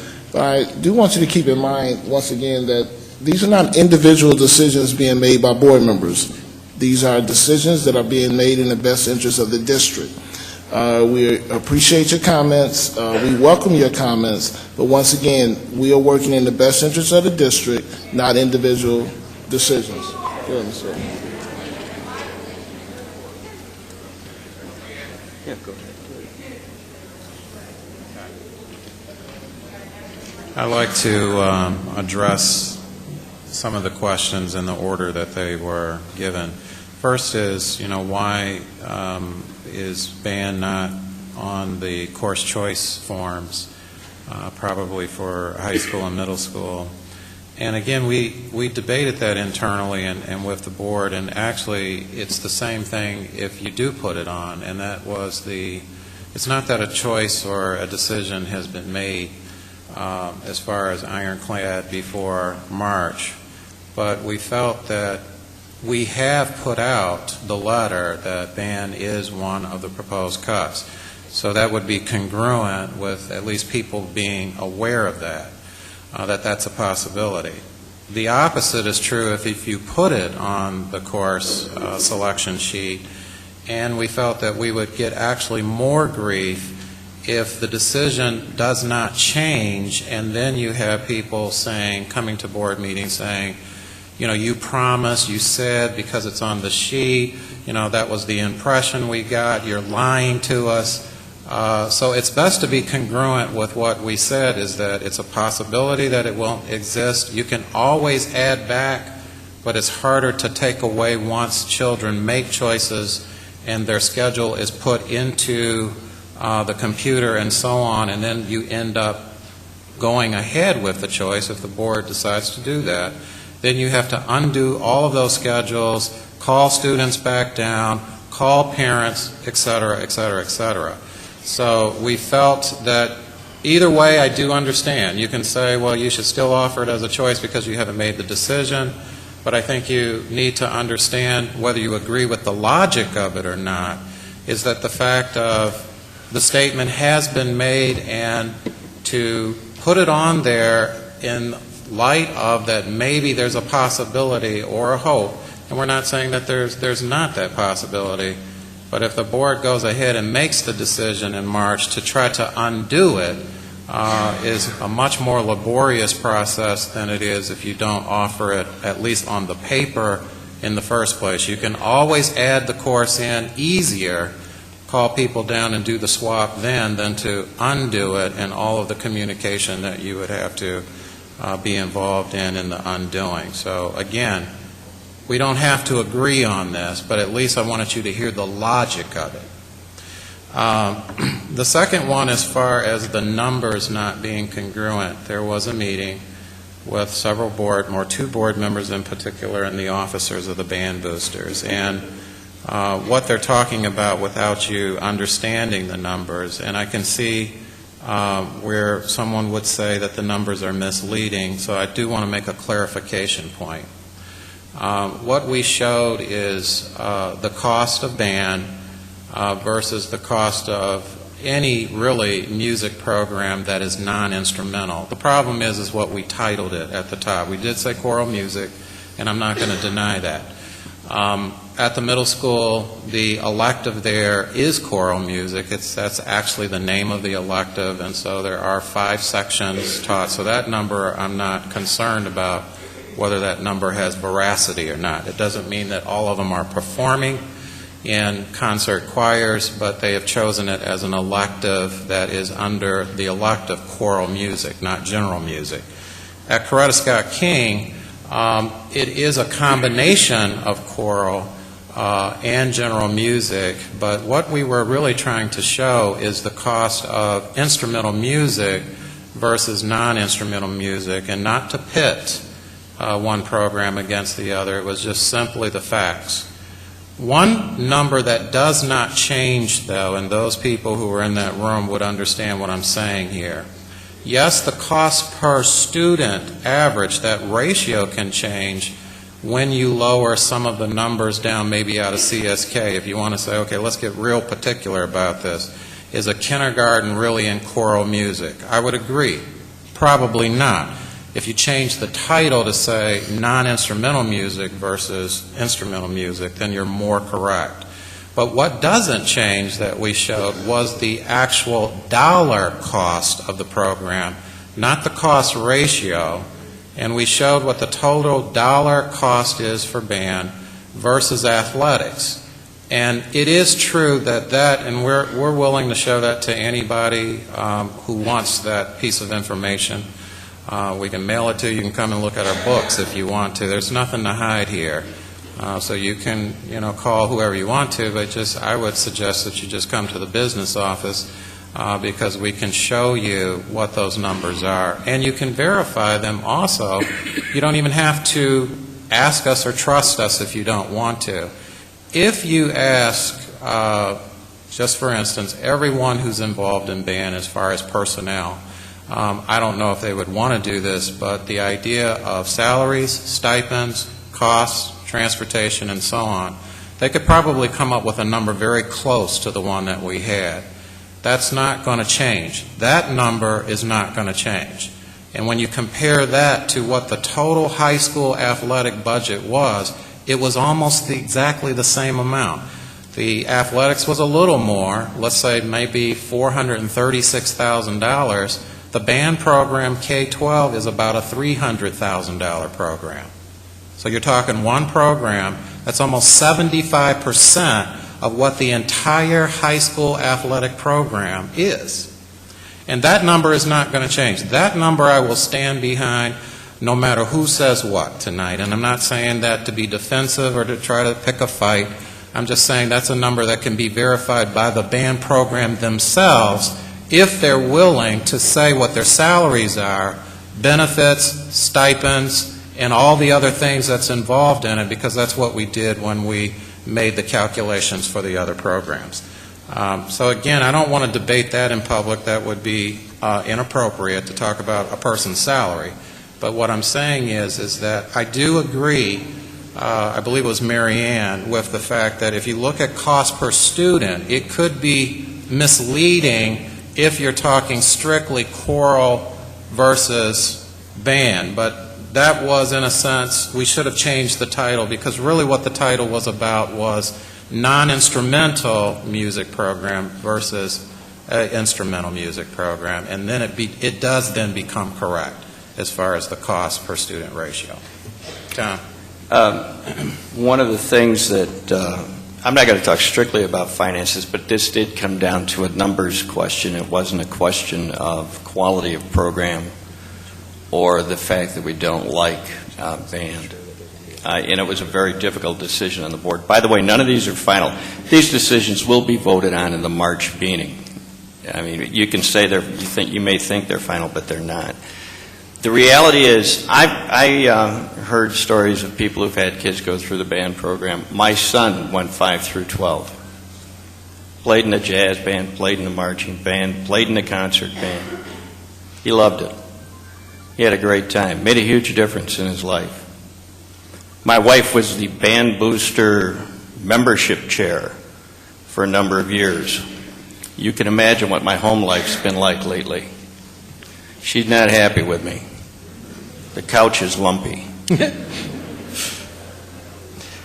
The reality is we have the responsibility of cutting a huge amount of money out of the budget.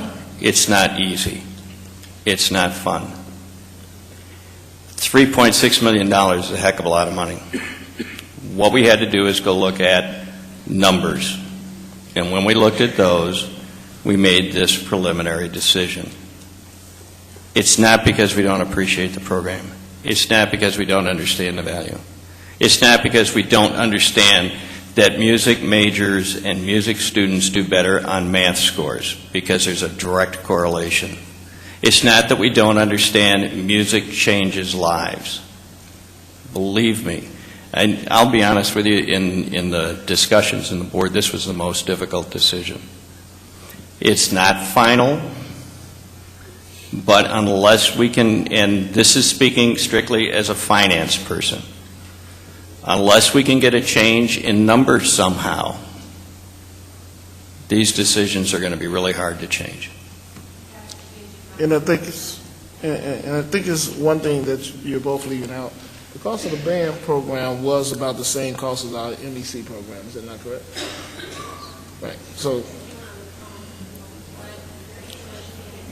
the cost of the band program was just about as equal to our MEC program in Monee.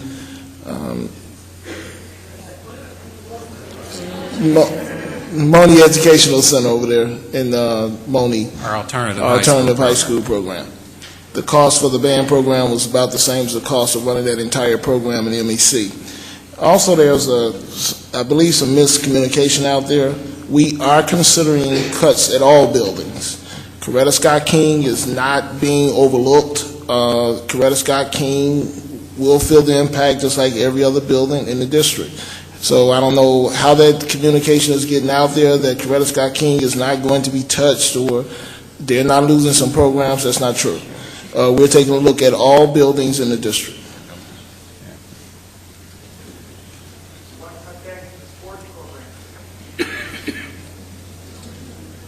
I have two questions that are not related to this particular issue, so I'm not going to address the question. I am going to read the name. Michael A. Rice, this is not related to the budget issue, and Ms. Covington, this is not related to a budget issue. That was what they showed. Coretta Scott King, 450 students. So they're saying that number of 831 is not true. They're Do you want to talk to the energy conservation policy? The energy conservation policy. You want to talk to it? All right, Mr. What? No. And that's why. Did you turn the public comment card? This is not my wife. Did she sit? Okay. Did you turn the public comment card? We're trying to keep order. We're trying to do things in an orderly fashion. So if you'd like to turn the public card, we will address you at that point in time. Okay. So you want my wife to come down here then? Kelly, you want to come down here, or you want me to ask the question? Yeah. Come on. It's the same question. No. All right, it's the same question. We would like one person. It's going to be quick. Okay. Excuse me, Mr. Is it? Hold on a minute. I'll do it. It's both of us that have the question. I mean, there has been a lawsuit filed. Have you turned in a Yes. public comment card? Yes. Have I called you on that particular subject yet? That's what you just did. Okay, go ahead. All right. Let me I go just ahead. filled it out. Go ahead. Go.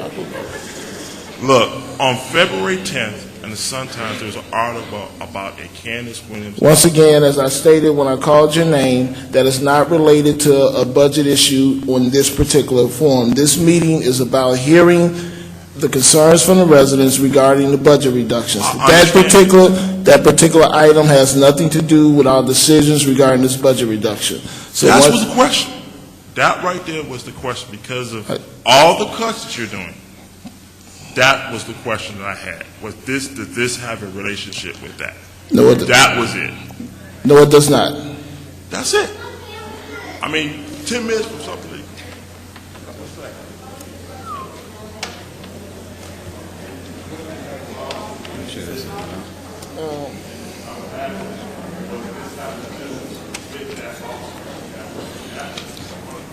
I have a comment card from Ms. Yolanda Smith. What is the energy conservation policy?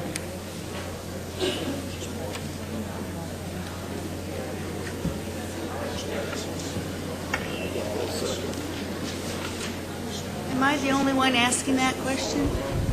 Looks like. Oh, gosh. Okay.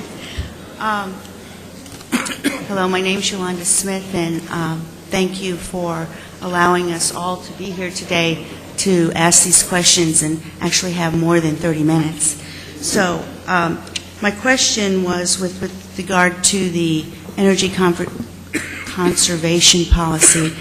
I've been coming to the board meetings, and it's great to see all the people here today, and that you're able to listen to some really passionate things about what we feel is necessary for our school district to grow. And I also appreciate Mr. Verbecki talking about the union, and hopefully you'll be able to open that up again for mediation. But I do want to understand about the conservation policy, because I haven't heard about that one yet, and what ideas do you have in that vein with regard to that? Because the energy with the new buildings, the lighting, the electricity that's being used, I know in our home we turn off the lights. We drive down the street here and the lights are all on and nobody's in the building. I'm just wondering, these are little simple things that can happen, but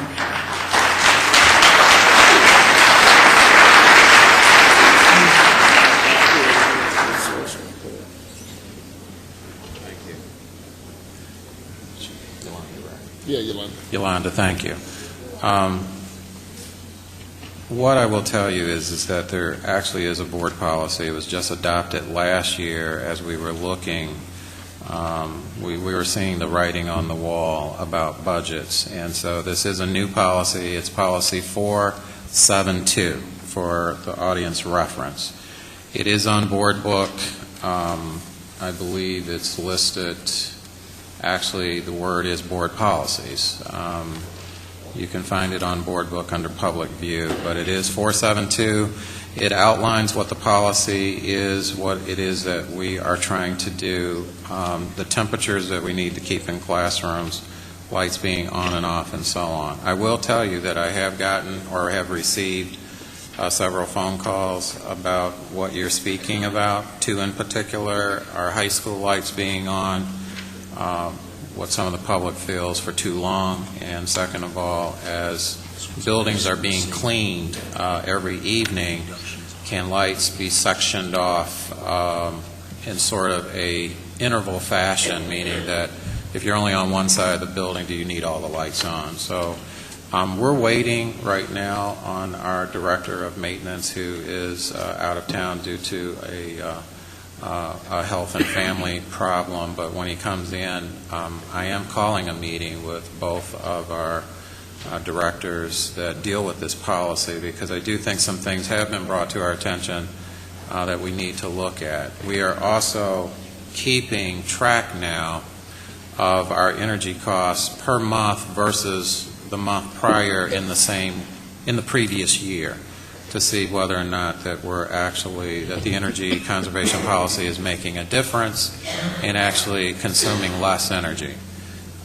Everything is not in place, especially in our older buildings, as far as the technology that is out there to retrofit buildings, as far as windows, lights, thermostats that can possibly be on timers or controlled. Some of these things are in place, some of them aren't, and we're looking at every possible way to be able to bring our energy costs down. We can give the public and the board an update on that, but we started first with the policy. We started second with tracking data, and the third thing is that we are going to spend some money toward the new technology in helping us bring that energy cost down.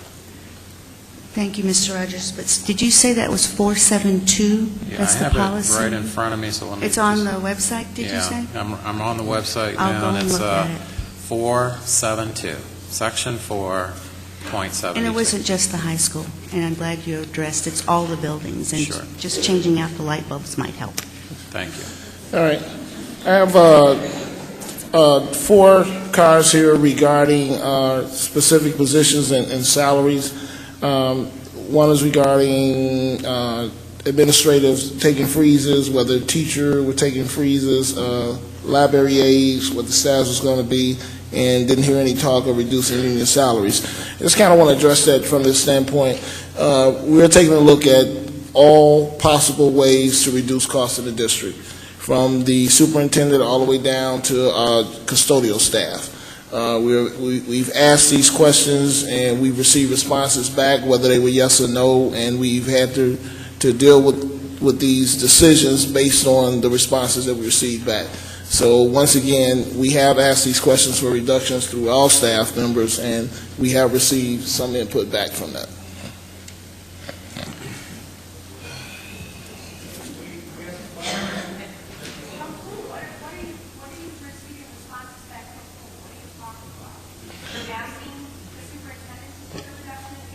No. Can I take this one? Yeah, go ahead. Go ahead. All right, no. What we're doing is we're freezing all administrative salaries and all non-union salaries. They're frozen. No raises. We haven't asked anybody to take a pay cut. And wait a minute, let me finish, please. You know what? Let me finish. You asked your question. We have not asked anyone to take a pay cut. And by the way, I keep getting nasty emails about how the board should take a pay cut. Now, I will take a 100% pay cut. 100% of nothing is nothing.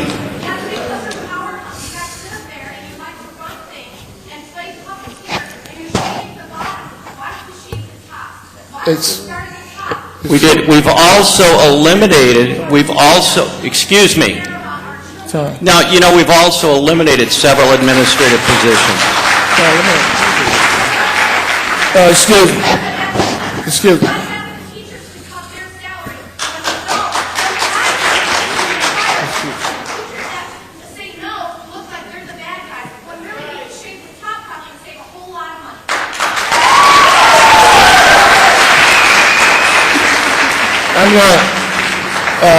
Even though that wasn't a public comment, I will make this. I will make this statement.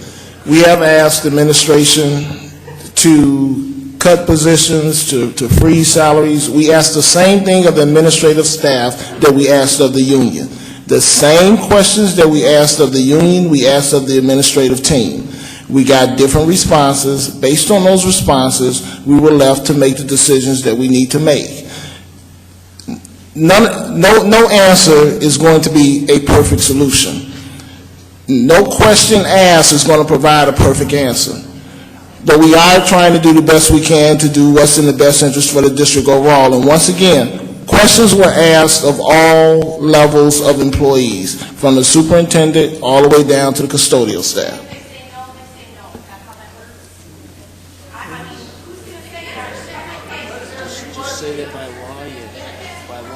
By law, yes.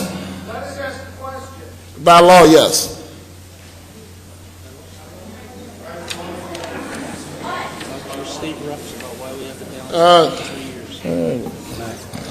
We have a question from. Can I say something? Yeah, go ahead. Let me try to answer this to the best of our ability. And I am an administrator, as you well know.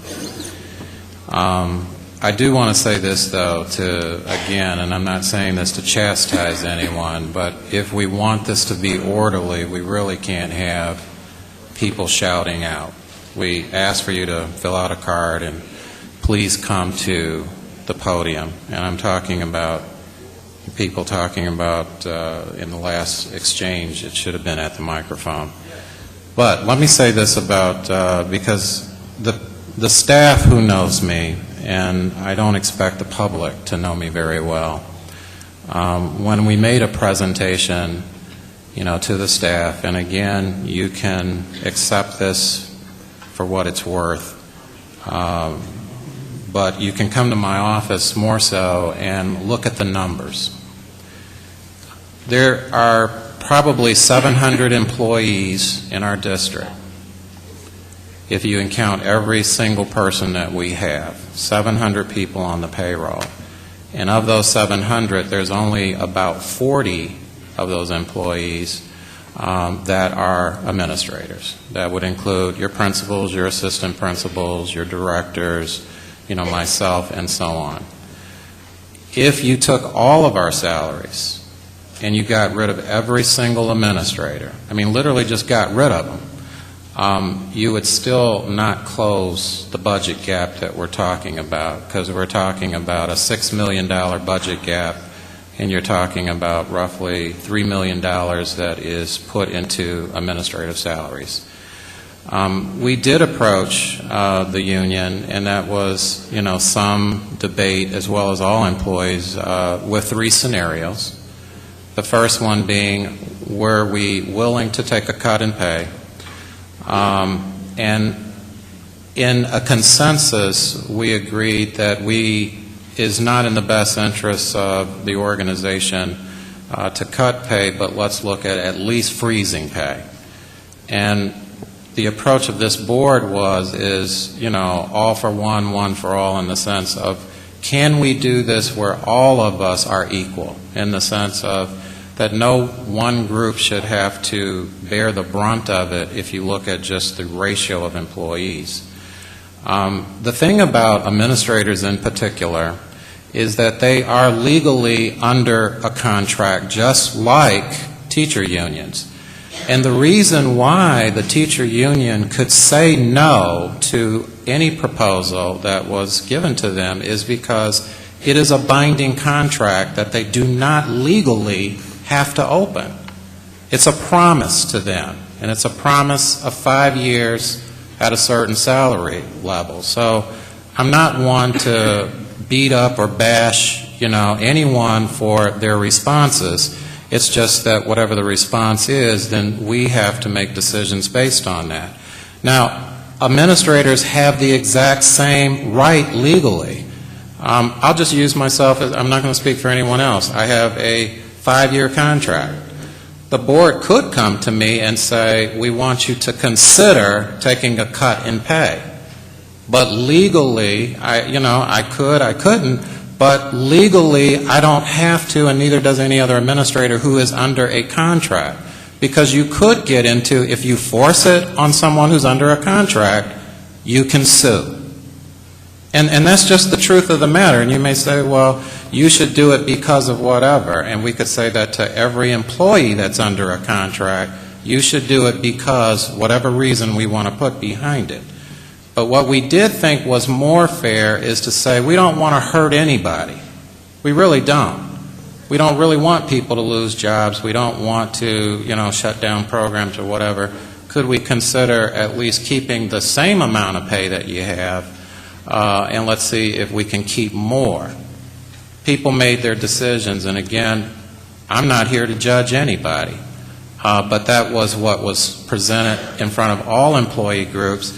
And even though administrators don't have a union, they do have a contract. And that is what has to be honored, is the fact that it is a legal, binding contract. And they can respond just like the teachers do by simply saying no. This is Kate Vanessa Caldwell. Are you here?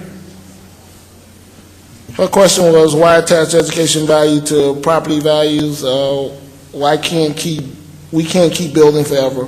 What are the alternatives?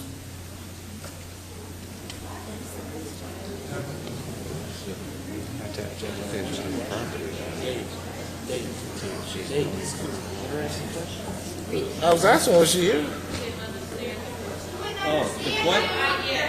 Okay, the question. Why attach education value to property values?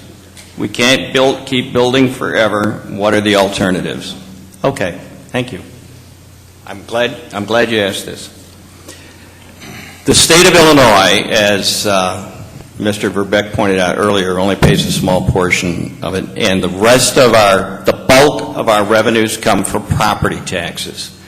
Property taxes are based on the equalized assessed valuation of your homes. That means, now, if we had more business, now let's say we were Hoffman Estates Schaumburg and we had Woodfield and all of those peripheral businesses in there, we'd have this tremendous tax base. We wouldn't even notice if the state didn't make a payment. But we don't. So we rely primarily, over 60%, on property taxes.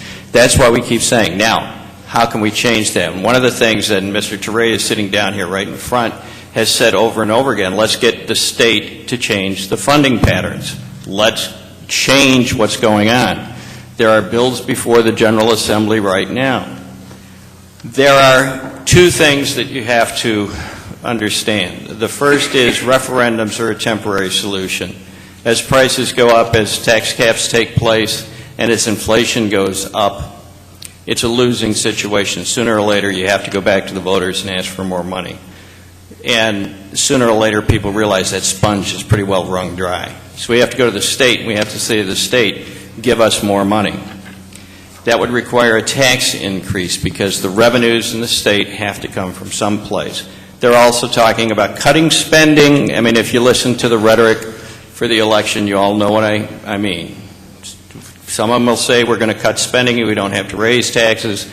Somebody else says we do. The reality is, as our costs go up, we need to increase revenues. If we go for a referendum, and we will eventually down the road unless things change drastically, it will take 2 years before we see any of those dollars. Let's say the General Assembly, in its infinite wisdom, says, well, you know, we're at crisis right now. School districts all over the state of Illinois are going through exactly what we're going through right here. Those of you who see the paper, District 159 had a meeting similar to this a couple of weeks ago. Plainfield is looking at cutting $21.2 million, laying off 122 people. Maine Township, 117. So you know it's all over the state. Lincoln Way is cutting $3 million out of their budget for next year. All right? So it's all over the state. Are we at crisis? It depends on who you talk to. If you talk to me, yes, we're at crisis. If you talk to the General Assembly, we're not quite there yet. But let's say they decide we're at crisis and they were to raise taxes to cover the difference. And everybody says, we've got the money coming in. Well, if you raise taxes in FY10, which is what we're in, let's say in November, they raise taxes right after the election because they wouldn't do it before. The tax would go into effect in 2011. Those taxes would be collected in 2012. They would be distributed in 2013. The horror of all of this is that we have to live from now until 2013. There are some things happening in Springfield where you can help. If you've got pen or paper, please. There's a Senate bill that's been put up by Okwame, and it calls for the state board to give the General Assembly and the taxpayers an account of what it would cost to put everything out. That's Senate Bill 3086. I'll tell you what to do with these numbers in a minute. There's another bill, a House Bill 4711. 4711 says that if there's a mandated categorical, and this, by the way, is one of the things where we're really losing money right now. A mandated categorical is where the state says you must do this. Now, some mandated have a dollar amount attached to them, and there's a revenue stream. The state is not paying for those right now. We're not getting the money. That's where the shortfall is. 1.78 million, I believe, Angie said. All right, the bill that Representative Eddy is, this 4711, says if it's a mandate, and you don't get the money, you don't have to do it. We need support on that. The other thing is, this is where you get a chance to talk to the governor. He's got a new bill. Between February 24th and March 10th, the governor wants to hear from the populace, you, about the budget for next year. Write to him. He says he's going to respond and use all of this. That's what we can do right now. But the reality is we're tied to property values because that's the way the system is. The higher your property values go, the lower the money is you get from the state. All right? We're stuck there. That is state law. There's nothing we can do about that until it's changed.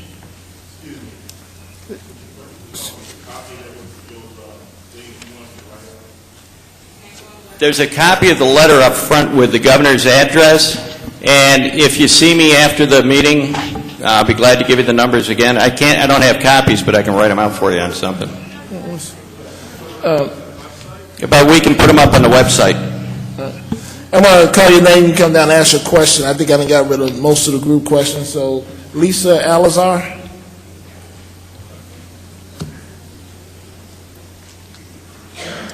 Is Lisa Alazar here? Yeah, she's coming. Okay.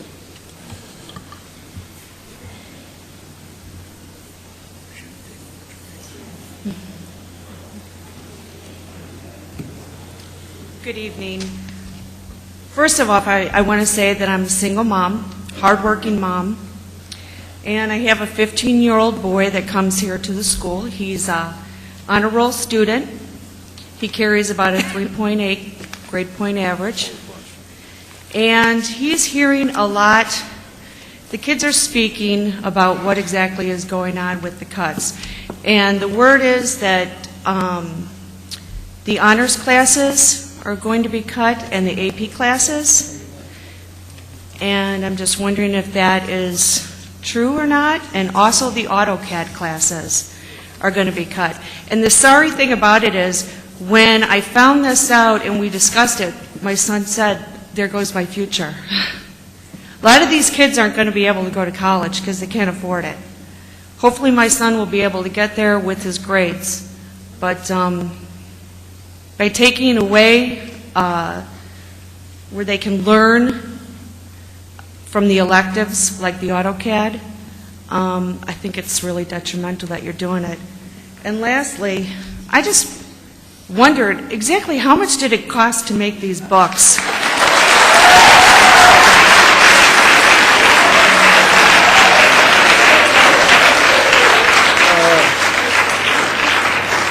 We're going to alternate the mics to try to get this going. So can I have Marigold Jones over here? Let me answer that question. He's going to answer the question. I'm just trying to get us moving. So can I have Marianne Gold over here and Jim Roselle over here?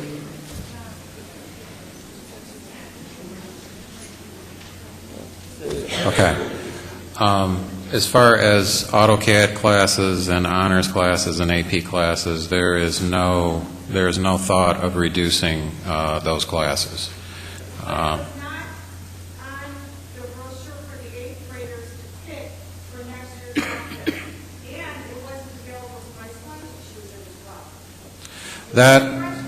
Yeah. Well, first of all, AP classes, and I'm just, right.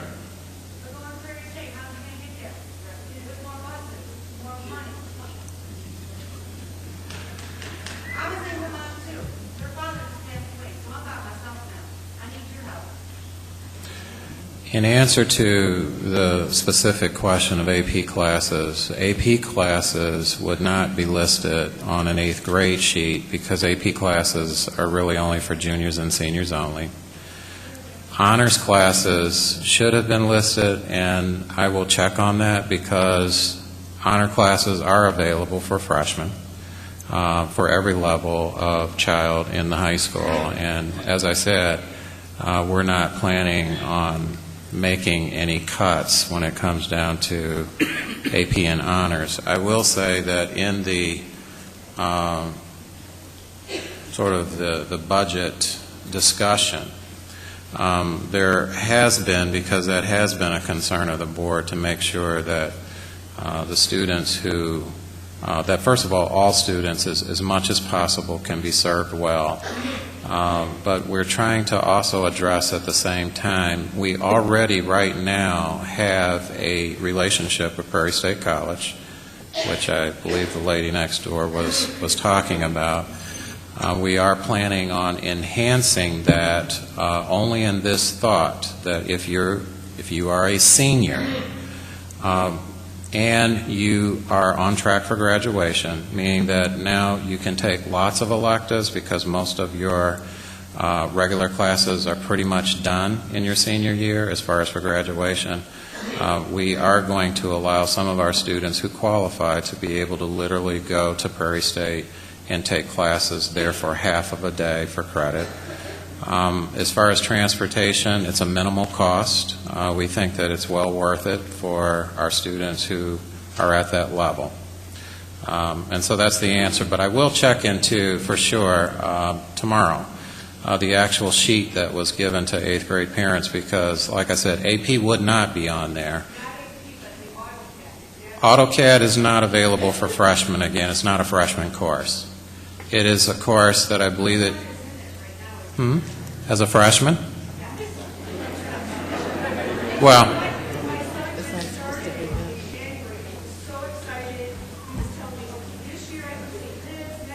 okay. I can understand, the confusion. If it wasn't listed, I will still tell you this. I know we're having AutoCAD, next year. So if it's not available to freshmen, because some of the reductions doesn't mean that the course is going away, but it may be offered in fewer sections. So it may be true that it won't be available for freshmen, but it still will be available for your son as he grows into the high school, because we're not getting rid of that program. Okay.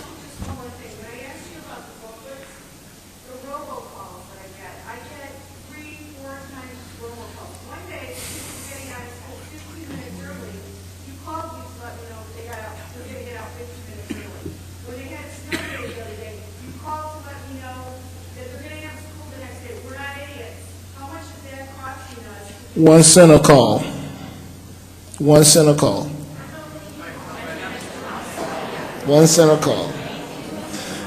Tom Ball and Julie Ball. Tom Ball and Julie Ball. Oh, let me just say this. The booklet. Tom Ball and Julie Ball.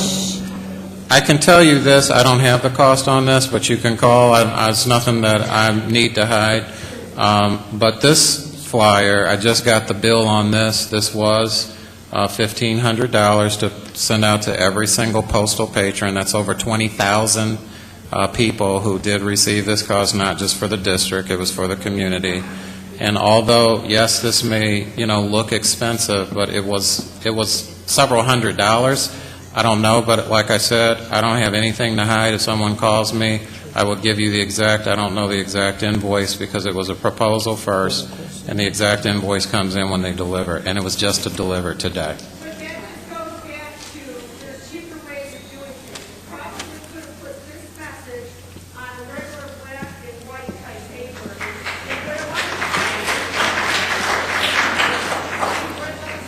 Okay, Mr. Ball and Ms. Ball. Good evening, Board. Thanks for taking on all these decisions. As everybody's here to state their concerns and all that kind of stuff, we're concerned about the cuts and where you're going with all the decisions. I've been involved with other schools. Our children are twins in the kindergarten center at the moment. We have been in the preschool, and we do love the programs that have been provided.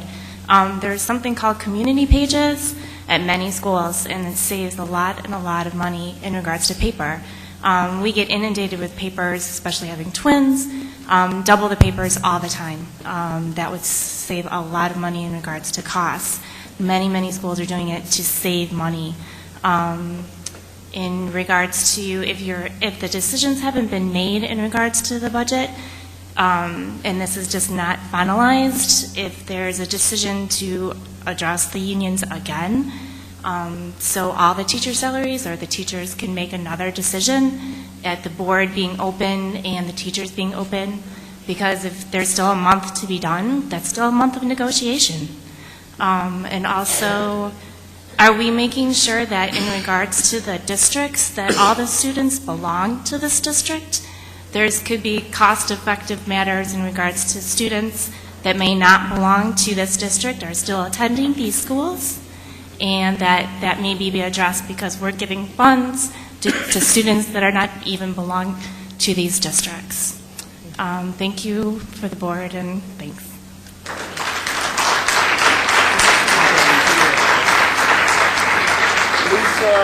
Lisa Harfoff and Deborah Colliers.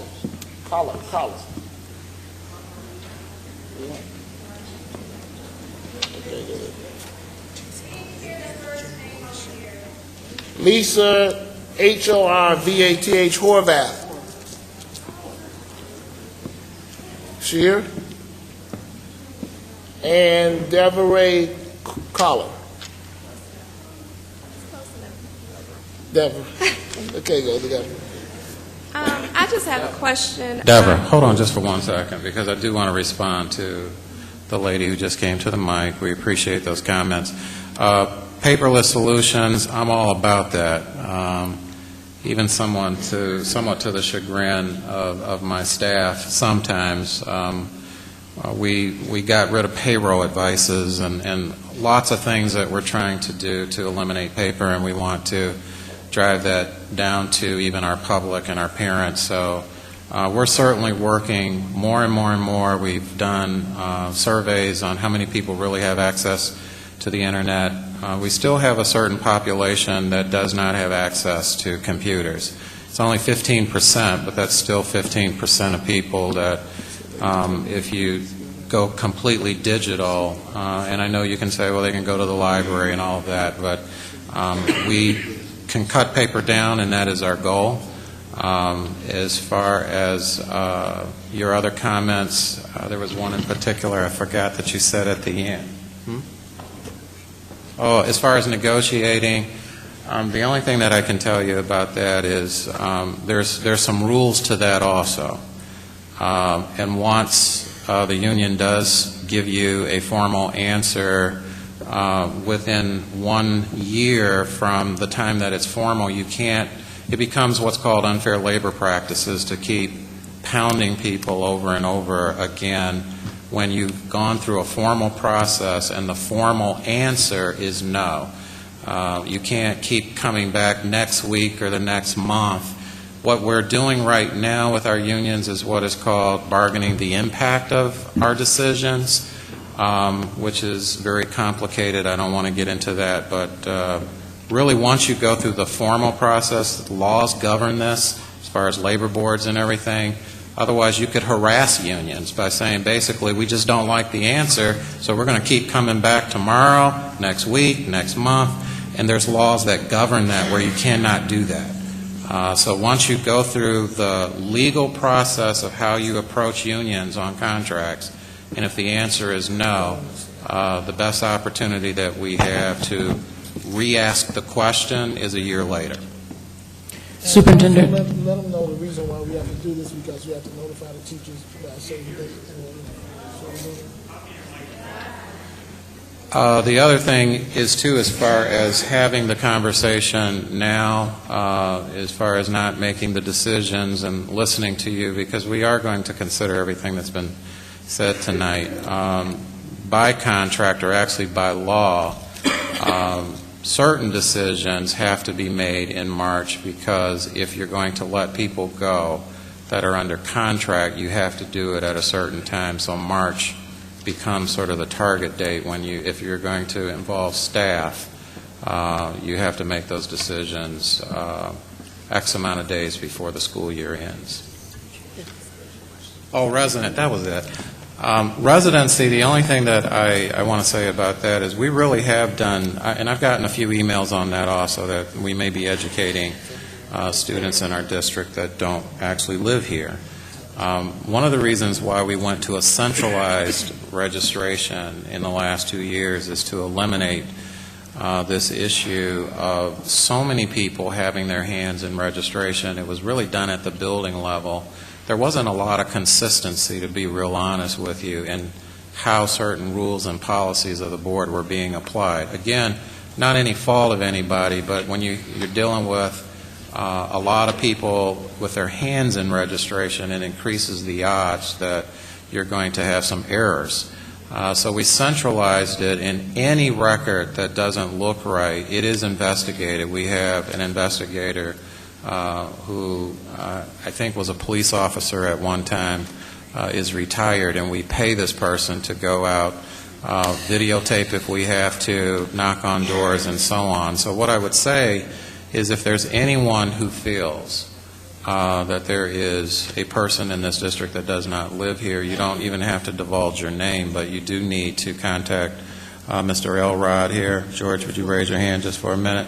He's Assistant Superintendent of Student Affairs. He's on the website. If you contact him by email or by phone, we do investigate every single case. There's a couple out here right now that I'm looking at that came to us personally and felt that there were some people here at the high school who didn't live here, and we did due diligence in investigating that case. And so we investigate every case that's brought to us, plus we do our own sweeps on interval basis of all of our schools and the records that come to us. Superintendent and President, may I make a statement? I do want to answer your question about the paper, flyers, and some of the other communication modes. I will say to you that I have been a big proponent on this board for your right to have information to you. Maybe it didn't have to be this specific documentation, but I'll say that when I set out there last year, I didn't feel like enough information was being shared. As far as the school reach, some things are going to cost money, but I think even for you guys being here tonight, it's important that the information got to you timely, and more important, beyond parents that have children and a vested interest in this district, the patrons, the community people who also pay taxes. If we can get everyone, as earlier young lady said, to join in the cause of our school district on a whole, then I think we will, go forward and we will do well. I don't think the paperwork is the enemy, certainly, and I know you well, you're my neighbor. I do think that it was important for you to get the information. If I can't come to your house, that it is on the website, and we work diligently to make sure that it was on the website, that it is in the newspaper, so no one can say that there wasn't an opportunity to be a part of the dialogue. We really want you, even beyond these meetings, to come out and be a part of the initial dialogue and have your say so that we get to make the decision that best suits or meets what you have expressed to us. And the only way we can hear that is by you coming here and or emailing, which a lot of you have done, and we appreciate that. But these things are just a medium by which we can get the word out to you as precisely and in a documentary form that you can be able to, absorb the information. So I'm a proponent for that.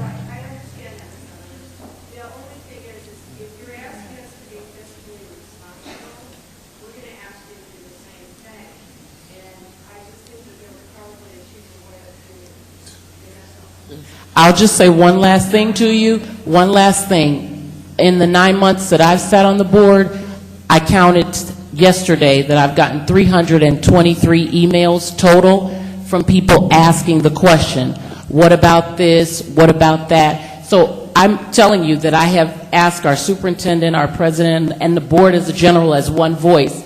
People are saying they want to know. They want to know. So if they don't come to the meetings, and they have done surveys on the website, I'm not getting it that way, or I can't find it that way. I'm telling you, between putting information on this board so tonight that you can see it, and it's not squinchy to your eyes, it's very, very important. And some things, as you know, they're going to cost money. Yes, we want to be fiscally and fiduciarily responsible, but at the same time, we don't want to cut the opportunity for you to actually have this information and to be able to use it, even to go home and crunch these numbers. And if you see something you don't agree with, to come back. So all of it is not going to be addressed tonight, but at least you'll have this to take home and to really be able to gauge your feelings and or the math in it. That's all. But thank you for your comment.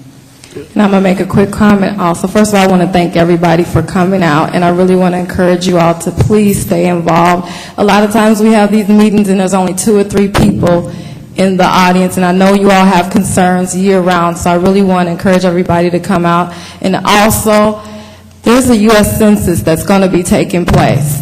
If you want to do something, please fill out your census. The schools get money based off of those numbers. So I really want to encourage everybody, please fill out your census because that can equal dollars for us. Thank you. I'm just here on behalf of some of the tenured teachers that I've talked to. Some of them are concerned about moving grade levels. Some of the first grade teachers think they're going to be teaching 9th grade next year. And I just want to, if it's a rumor, I just want to hear it from the horse's mouth, basically, so everybody can not be nervous. All right. Deborah? The answer to the specifics of that cannot be answered publicly until we finish the bargaining. That's what we're doing right now. But I will tell you that we're trying to definitely have common sense in, what changes happen and where teachers will go. And what I mean by common sense is it's not common sense to me to have someone who has maybe been teaching 4th or 5th grade for, let's say, 10 years to put that person in kindergarten, even if their certification allows them that. Jumping from elementary to high school in most cases is impossible unless you're certified to teach at a high school level because it's a different certification and so on. So that information will be coming out somewhere between probably March or April, May at the very latest, but it's going to be according to contract. It will be in time enough for people to plan and make decisions and help teachers move if we have to, help them pack and move to another school if it comes to that. So we're very aware of it. We know that there's a little bit of angst out there among our staff, but right now the only thing I can tell you is we have to wait because the one thing that I've learned, at least with our associations, is the less that you say, the better off you are until things are finalized. And then once they're finalized, you can say what you need to say because everything's been agreed to. Okay? Good evening, board and family members, band boosters, and students here. I'm glad to see you all tonight. Mr. Hassel, you and Mr. Rogers and Mr. Xavier had spoke earlier, and until Ms. Saunders and Ms. Hall spoke, I was very disappointed in the tone that I was receiving. Mr. Rogers, I must say, I would have been remiss sitting in the audience not saying anything on behalf of my boys who have flourished in this school district. Between my husband and myself, we have no musical bone in our body. My 10th grader and my 6th grader play 5 instruments between themselves, starting here in this district with Miss Ann Betts. And then along with Mr. Tedeschi and along with Ms. Friedrichs have just flourished. My sophomore is taking pre-calculus, which is unheard of. I just recently enrolled in college myself, and he's helping me with my math. I'm very proud of my children. I introduce my oldest to my friends as a joke and say, meet your future president. I have the audacity to think that my children can lead forth in this district and make a difference throughout the world, to offer things to the community. My husband and I brag and say we are raising responsible adults, productive citizens. But when you ask my children, what are you most proud of? They kind of shy away in modesty and say they're scholars because they're both high honor students and have been since their academic career. But one thing that they are most proud of is the fact that they are musicians. They have played in various churches throughout the city of Chicago, have played for Catholic Charities where their aunts work, and are very proud of what they can offer to the community. But I'm so sorry, Mr. Rogers. I really think that you have had, in my opinion, a kind of smug attitude throughout the evening. You kind of smugly said that you knew that the budget cuts were coming. You knew what was going to happen. What could have been done proactively before now to bring money in, to cut costs so that this band program does not have to be cut completely? Comments were given to Mr. Servier, and you, I think, were very selective in what you chose to comment on. I have yet to hear comments on partial cuts. I have yet to hear comments on partial cuts to other programs like the athletic programs, cutting maybe the freshman football team. My husband loves football, the biggest fan of football I've ever seen, but even that came out of his mouth. To cut the band program completely is an injustice. I tried to look up this quote before I came here, but I think it was Dr. King that said, an injustice anywhere is an injustice everywhere. And if you all do not come to a conclusion and a solution to keep music in this district, it will be a great injustice.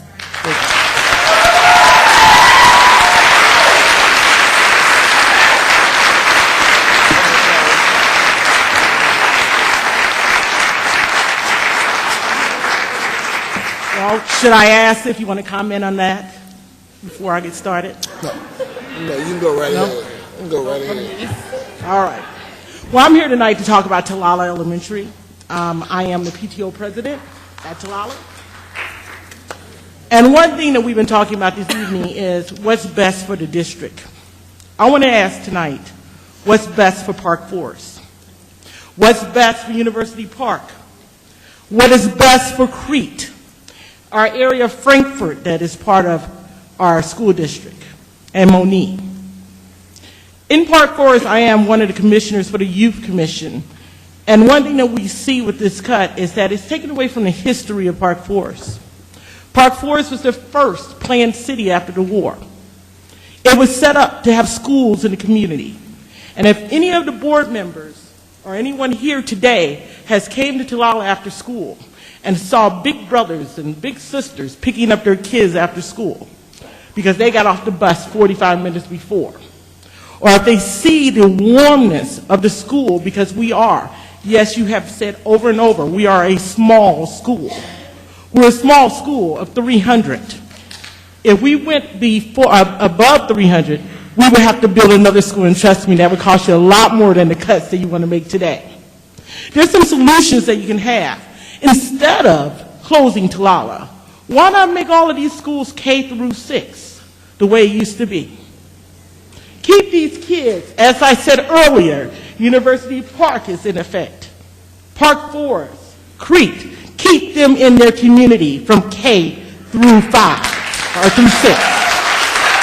Keep them there, okay? Right now, when we look at the cuts, it's Talala that's taking the biggest sacrifice, okay? It's not because I'm the PTO president.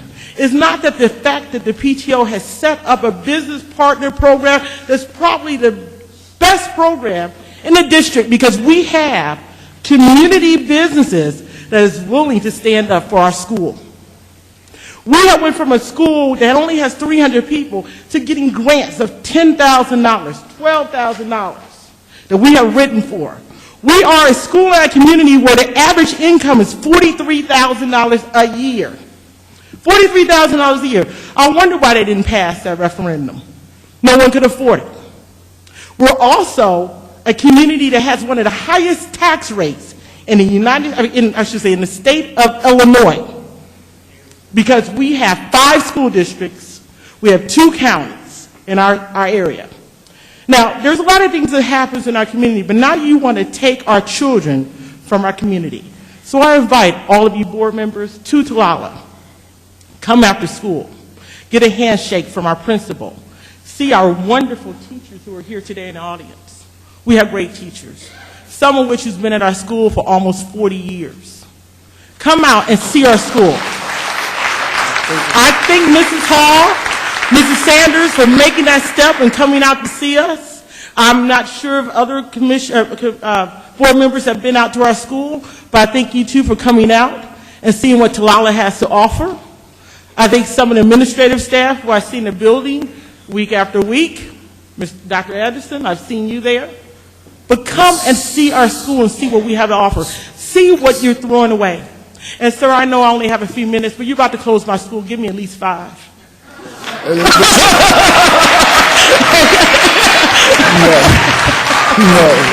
No. I need you to bring it to a close. Am I missing something? Okay. All right. Next. I'm sorry. I do have one thing that I want to add is that you guys have looked at cutting our consultants here at the district. I never knew why we had all these consultants in our district. I'm a consultant. You never called me. So, those are things that you looked at later on after the fact. There's other things that you can look at, like I said, looking at all of the schools, keeping the families and the community together, and making our schools a K through 6. I thank you very much, and you re-look at that decision.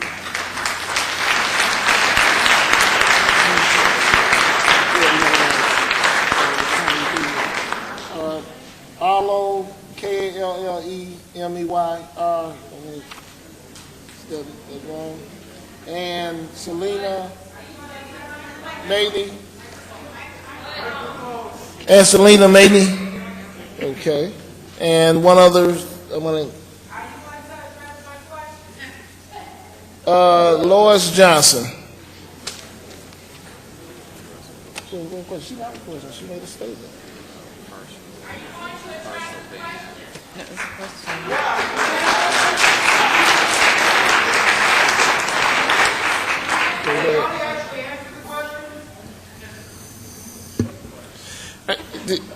I think, as some of you may not be aware of, some of these questions cannot be answered because decisions have not been made. That's the reason why that wasn't. And we will address that in just 1 second. Thank you. As I stated, once again, some of the questions that you feel like we should have definitive answers to, we do not, because those decisions have not been made. That's the reason why we asked for the community to come out and share with us what your thoughts were. So upon taking that information back, we will begin to have dialogue as to what decisions and what cuts will be made. Mr. Rogers. As far as what cuts, what has been done, prior to this, prior to tonight, it was in the presentation earlier, but this has been very public for going back all the way to the spring. Last year, the board, as they prepared in the spring for the budget adoption for this year, did see that it had to start making cuts. And we had in this booklet, as well as on the PowerPoint, this decision-making pyramid. The cuts, I don't have the exact board meeting, but I can find it if you give me a call. We did specifically cut, and we listed it for the public, $1.8 million worth of cuts that we made this summer prior to going into the school year that did not affect any students whatsoever. The ones that I can think of right offhand, I know that there was a dean at the high school that resigned that we didn't replace. I know that there was a couple security guards that we didn't replace. We used to have police officers here at the high school that were here full-time. We did not renew that contract. We had a director of staff development that retired. We did not replace her. So the list goes on and on that added up specifically to $1.8 million. And so we did also talk earlier in the evening of all of the revenue things that we've been trying to do as a district to bring more revenue into the district. Some of those things have been successful and some of them have not.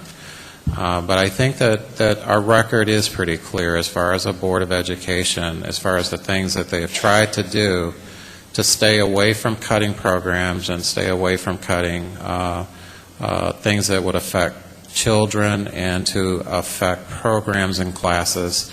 Unfortunately, it's just gotten down to a point now where we've cut almost everything that we can cut away from the classroom, and now we are talking about programs. And I do want to say, I want to apologize, to you and anyone else. My goal here tonight, I came here tonight knowing that this is a non-win situation. There's nothing almost that we can say one way or the other that is going to make people feel warm, and fuzzy and good when you talk about reducing programs. So I don't want to come off as smug, as you had stated, or come off in some sort of callous, uncaring way, but I do want to come off as factual. And I'm trying to not be emotional about this, even though I know it's a very emotional issue, because I'm not saying that you can't be emotional. It's just that we need to stay reserved, because if we start pouring out emotion and anger and showing different things, then it just degrades into a very unproductive meeting. So if smugness is being taken because I want to stay factual about this, I ask you to forgive me, actually, because I'm not smug. These are my kids just as much as I was a principal in 2 of these buildings. And I care very much about the community, about the kids that we serve, and I'm very unhappy about the situation that we're in right now, that now we're talking about taking things away from our students, and that does not make me happy whatsoever. But I do think that this board has made every single effort. They have really tried to cut things that won't hurt kids. They've tried to raise revenues in ways that they could in order to keep things, but again, we're willing to have some meetings if they take it as far as private, come to our office, look at our data. Our data is very public, and it's not meant to be sort of going around the bend or to be deceptive in any kind of way.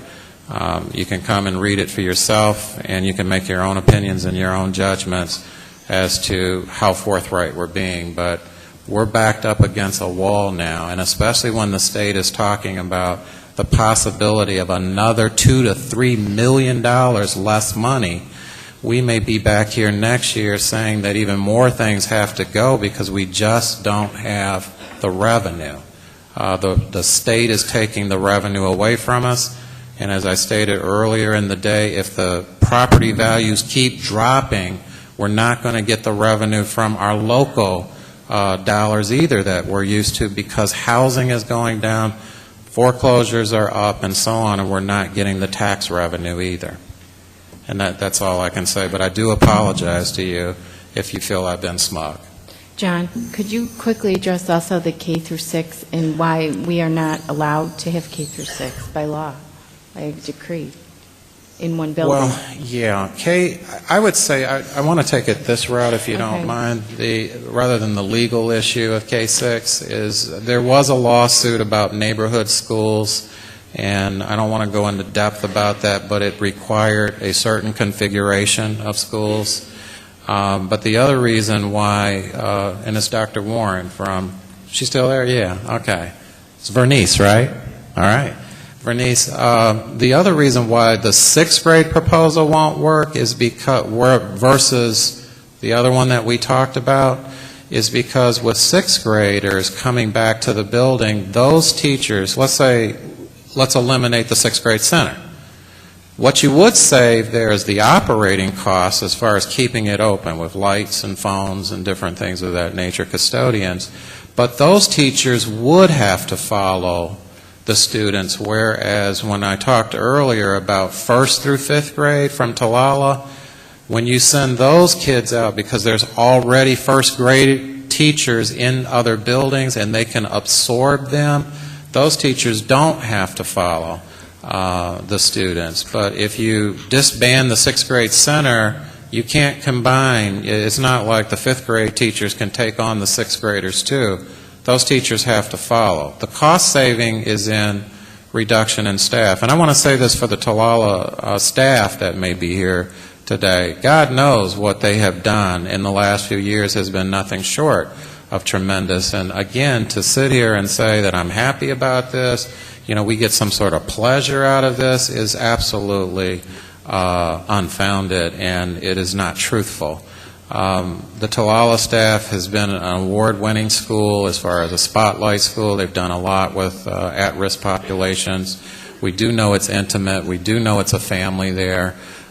This is, again, something that we did not want to do, but we felt that we've been forced into certain situations where we don't have a lot of choices left. And again, if anyone has other ideas, we're going to consider partial things and so on. The board and the community forum may come out with their statements around extracurriculars like sports, but it's already sort of on the website. We've answered some of these questions that have been asked tonight on the website, but certainly there's going to be one more round, and the board may come out with certain statements at that time prior to the March meeting where they'll be very clear on their position and their rationale behind the position. And again, it doesn't mean that everyone's going to like it, but it's the position that they're going to have to take, whatever they decide. But we did hear you tonight, Bernice, very loud and clear. Go ahead. Question? I've been sitting here all night just trying to, my mind has really been twisted here, because one thing that I have not heard tonight was what is in the best interest of our children. That's number one.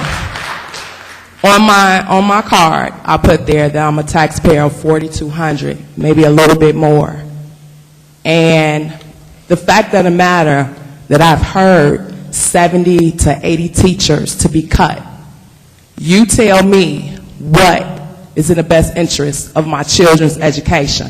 Number one, my daughter is an honor roll student. She better not bring home nothing under a B. I want you to explain to me, what do I tell my daughter or my next child, my niece, my nephew, anybody that's circled around me about our education. That's one thing I need to know. Sports is one, because yes, my son did go to school on a football scholarship, okay? But education is a must. We need to focus in on what's going to be in the best interest of our children as far as education. And to cut 70 to 80 teachers, what type of education are you going to give them?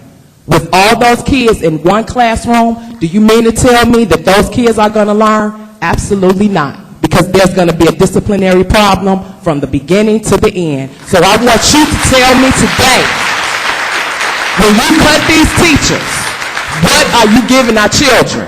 It ain't about a sport. It ain't about a band. It's about what is the next level of our kids to go to college with.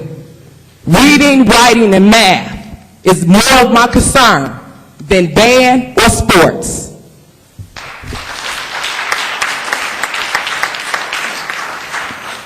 Well, we can honestly say that, first of all, 80 teachers aren't going to be cut.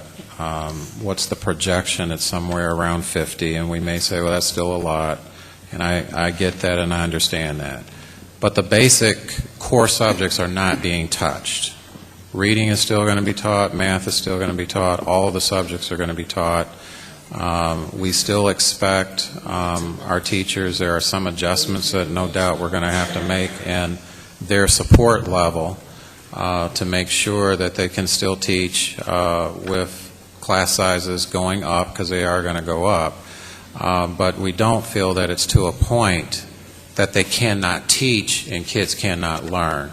I think that we have administrators there and assistants that are going to be very clear about the discipline, the policies that will be put in place to make sure that we're not going to tolerate kids who are out of order in any kind of way. And I think as long as we can keep order, support, we're not cutting interventions as far as social workers, school psychologists, reading programs are being touched just a little bit, but the things that help kids that are in greatest needs, special education and so on, those programs aren't being touched because those kids need those services. So as far as the basics, yes, we need the basics in place. They're not going to be touched. What is going to happen is some of the class sizes are going to rise a little bit, but we don't feel to the point that a teacher can say that kids cannot learn. I'd have a real problem if we have our staff saying that now teaching will be impossible because I just don't feel, personally, I don't think there's enough data to say that because 30 kids are in a classroom that now we can't teach and kids can't learn. There's nothing that supports that in research. To go along with what you just said, I work in 5 districts as far as tutoring math, and I can say that can affect the classroom as far as the 30-to-1 ratio. Because with disciplinary actions, you're talking about getting rid of support services, which is security. And I did notice that on the letter, but not in this list. Security is an important factor in all the schools, because I know none of the parents touched on it. Yes, I have a daughter that's here as a freshman. Explorer scores are 26 right now. She came from a gifted program. I don't want her to be affected by this. I have a son that will soon come into Crete that also is high, as I said, 99% percentile. I don't want that to affect their grades. One of the things I'm really concerned about is security and safety, because that's the main thing that you see in the media with our students. I don't want to get to the point where I have to worry about homeschooling or regretting turning down the scholarship to Marion just because I want to support the area where I pay taxes in. That is one of my main concerns. And it's not to harp on anybody, to raise voices to anybody, but my thing is I want to know where does the board stands and superintendent stands on security. Because I feel my child's safety is the most important factor here. Academically with the honor classes, yes, the size does matter to me because I've worked in district where from 227 with the rich high schools all the way through the Lincoln Way high schools. And I noticed with the sizes of the classes, it does affect the students academically where I'm overwhelmed as a math tutor. And they do, children do have voices in this. Even with me sitting here until I got to say my comment, I text my daughter to let her know what's going on tonight. She plays the flute. She is man. However, she's concerned about academics to the point when she says, if I had to let go of something, it could be that. Because I want her academically to learn. I'm not focused on sports or band or anything, but just my children's safety in the school to the point where I think Mr. Riegler, for one, I must say, is doing an outstanding job, and I think that's one of the best things that happened to the high school. Because I haven't heard too much anything about the high school. And even to the point where I will give everyone here a copy via email or via letters, to the point where I address the concern to each of the town center men, the presidents and the mayors, to the point of when people could do a budget thing to maybe do tickets, fines, or different things to help with just security in the schools and at the school programs, because I am concerned about that too. And there are grants that I could give all of you guys a list to that I gave to Mr. Riegler, that I could give everyone here a list about different grant programs that they are offering right now that a lot of people are not aware of. To the point where I would have that on your desk tomorrow if I need be. Let it set aside if I have to be up all night. But my thing is I just need to know exactly what's the security concern at the school. Because I noticed you just said you had security leave, you had police officers leave. However, we're getting more children into the school. And that is an important factor to education. Okay.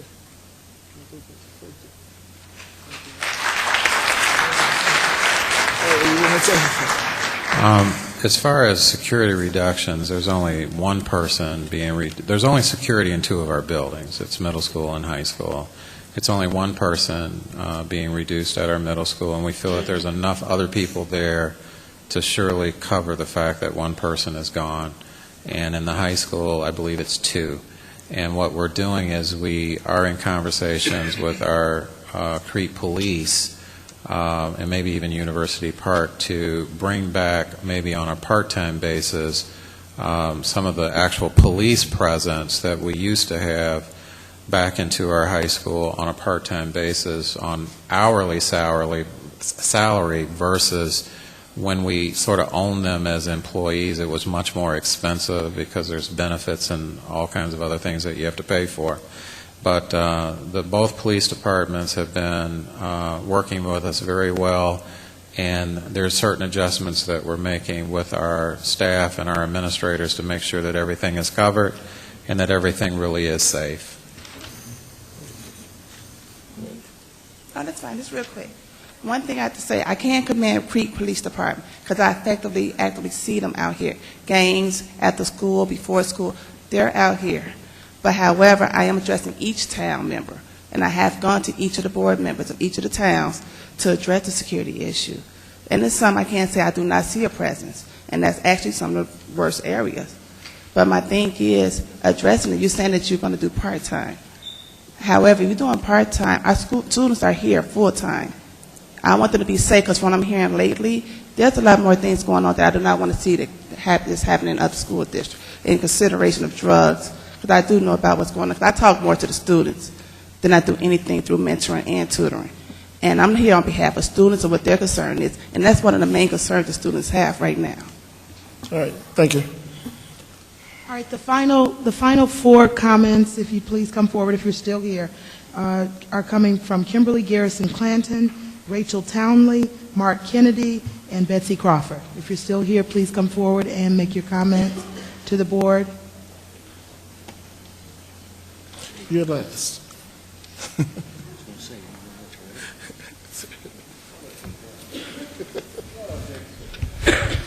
Good evening. I'm Kimberly Garrison Clanton. I'm class of '89, member of the band, orchestra winds, jazz band, the jazz ensemble, the percussion ensemble also for Crete Monee Marching Warriors. I have 2 students in the program. We moved back here from Champaign School District, which had good music programs, and we're a little disappointed to find out that the orchestras had already been cut before we returned. And now, after being here for a year, finding out that my children may not actually be able to participate in any music programs has really been disappointing to us. And unfortunately, if this goes through, I have a feeling that you may see a decrease in some of the students in this district. But my main question for you was, what alternative funding sources have been pursued or obtained to support the arts within this district? You know, are there any grants that have been looked at district-wide? Do you have someone who is working with you on that? Because I haven't really heard anything about what alternative funding sources are available.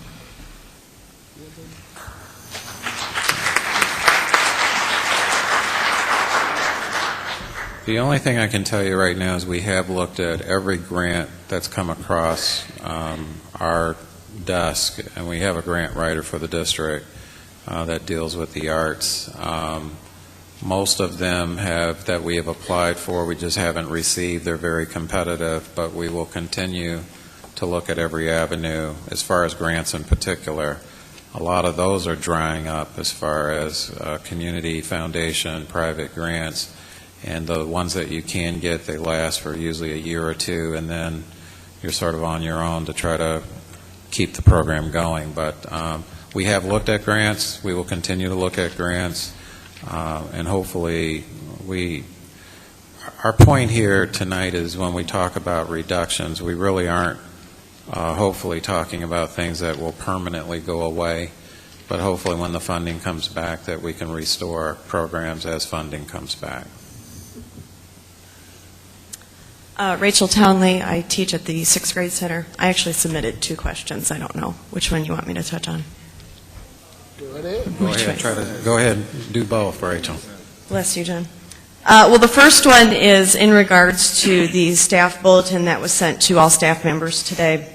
And it stated, and I quote, I told the entire staff in the budget presentation that was given at the high school that 3 options were going to be presented to the union leadership.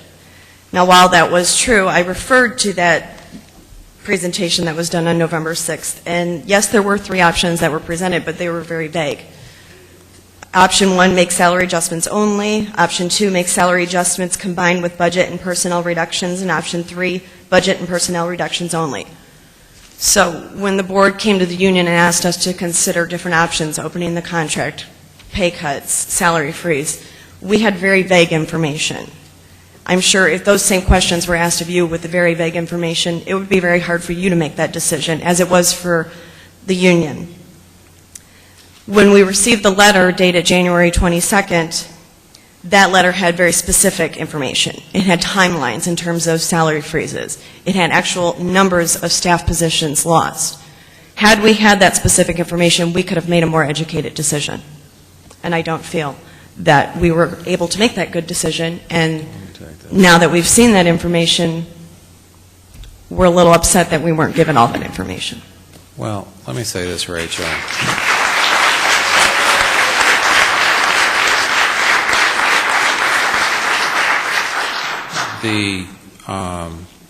The presentation on November 6th was to be conceptual in nature. to say that there were 3 options. Salary adjustments only means that you're only going to deal with salary, period, to solve the issue, and so on. The specifics were given to the union leadership on the 17th, and you being a part, I believe, of the executive board, did receive a second document that I sent to all of you as far as exactly what was presented to the CMEA on the 17th. And it was very specific with a lot of different information. Are you talking about the colored sheet of paper with the 3 options in terms of numbers? Right. The first time that we received, the only thing I remember receiving, and I have everything here, was when we had our December meeting, once we came back from our buildings with the vote, and we only saw the one option. Right. And here's what I'm going to tell you, is that the original letter that even went out today, had 2 more paragraphs that were in there that dealt with how information gets from those leadership meetings to the general rank and file. And I was asked to not put those in because, as I said in the letter to the staff today, that staff bulletin was approved by CMEA leadership, your president in particular. She told me that she felt that it was her job to explain to the rank and file how it works, because that's what I wanted to do. I wanted to say, from the 17th, when I know that I gave the sheet of paper with the 3 options with the details, what the discussion was as far as how that information moves now from that meeting sort of down to the rank and file, or however it's going to happen. I respected the president in what she asked me to do. I took that information out of that memo because she said she would handle it. So I think the question for the membership is to, again, ask the leadership how information gets down to you.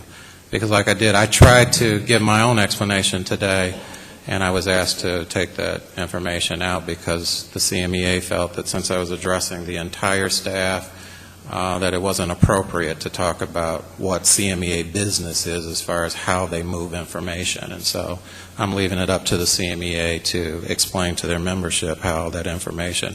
One thing that I told you in that email that was given last Friday that I'm just not going to give into is to say that 3 options were never presented, 3 options were never discussed. That's not true. I mean, they were. And so, yes, on November 6th, I wasn't going to give details because it's not appropriate to give details to a large audience when everyone is not a union member. Those details, though, were given on the 17th, and I provided the document, and no one is denying that that document wasn't presented and wasn't discussed. The issue becomes, how does it move from the 17th to the rank and file? And what I'm telling you is that it wasn't my job. I'm not the union president or a union officer. It's not my job to determine how that information gets to the rank and file. I present it, and then they have to do what they do by bylaws or however they run, however they operate. I tried to explain it a little bit in the staff bulletin today, but I was asked to take it out, and I did. And my second point, because I know we're out of time, at our building, we have managed to make AYP for the last 3 years, and we are on our way to a 4th year. And one of the positions that's being eliminated from our building is our math intervention. That position alone, within that class with those intervention students, her data itself has proven that that program has been working for our struggling students. And I'm wondering if the board has seen any of that data. We've invested in Ames Web, we've invested in ThinkLink, and all these other things where we're benchmarking students and progress monitoring and everything that goes along with that. Has any of that data been looked at by any of you to see that it's working, and then to take it away from the building, and then obviously class sizes are going to go up? What's to say we're going to be able to make AYP again? That data has been shared with the board in various educational presentations, and what I will say to you, which I think honestly this has to be again done in bargaining, because you're dealing with programs that are run by union staff. And one of the questions fundamentally would have to be asked, and I want you to think about this deeply because I know you're a deep thinker. Do we eliminate programs by data, or do we eliminate programs by, general categorical cuts? Because there's a difference. Because if you go the route that you're saying, and right now I'm just being philosophical, then what you would have to do to take it to the nth degree is look at every single program and every person in that program and say, if it's not working, get rid of it. Which, is fine. And I'm not saying that we're hiding or we're dealing with programs that aren't working. But what I'm saying is you could have two programs that one is just 10% above the other. They're both probably doing pretty well, but if you have to make a choice that something has to go, how do you make those decisions if you're going to make it just strictly on what's been produced over 1 year or even a couple of years? I'm not saying that what you're saying is not worthy of consideration. What I'm saying is this isn't the appropriate venue to try to even discuss philosophically how you come to that decision. You have to do that one in negotiations. You do. But I think what you ought to do is take that again to the leadership and say, as you talk about what may need to go and what may not need to go, this is our input of what you really need to look at. And certainly we and the board would consider that. Thank you. Hi, I'm Betsy Crawford, 1984 graduate of Crete Monee High School, and my oldest is about to finish his 13th year in the district. So I'm a believer in all of you and all of us. I'm also a teacher at Coretta Scott King Magnet School, and you've answered many of my questions, Mr. Rogers. I personally never saw the three options. I saw the vague three options that Rachel was talking about. I was mostly disturbed when you were speaking about the statement that the CMA and the board cannot sit down and discuss again without it being considered harassment. I'm not sure I understand that. I went to my union reps and said, if I can save one person's job, open it. If I can save one person's job, freeze it. And I'm not a business person. And that is why I vote for people who are smarter than me to figure these things out. But, so when I thought about it and did a little research, I see that sometimes when people say, oh, let's open it up and we'll that sometimes things don't turn out fairly. And I am all about fair play and all about fair not being equal and understand these things. But I think if we were presented with things a little differently, and I know you have to do things legally with our CMEA representatives, and I want things to be done legally. I just think that if teachers were, when you spoke to us as a staff, it was beautiful. We all understood. You couldn't walk away not understanding our district's situation. We all walked away distressed, but ready to make some changes. And we all work very hard to do the best for our kids daily.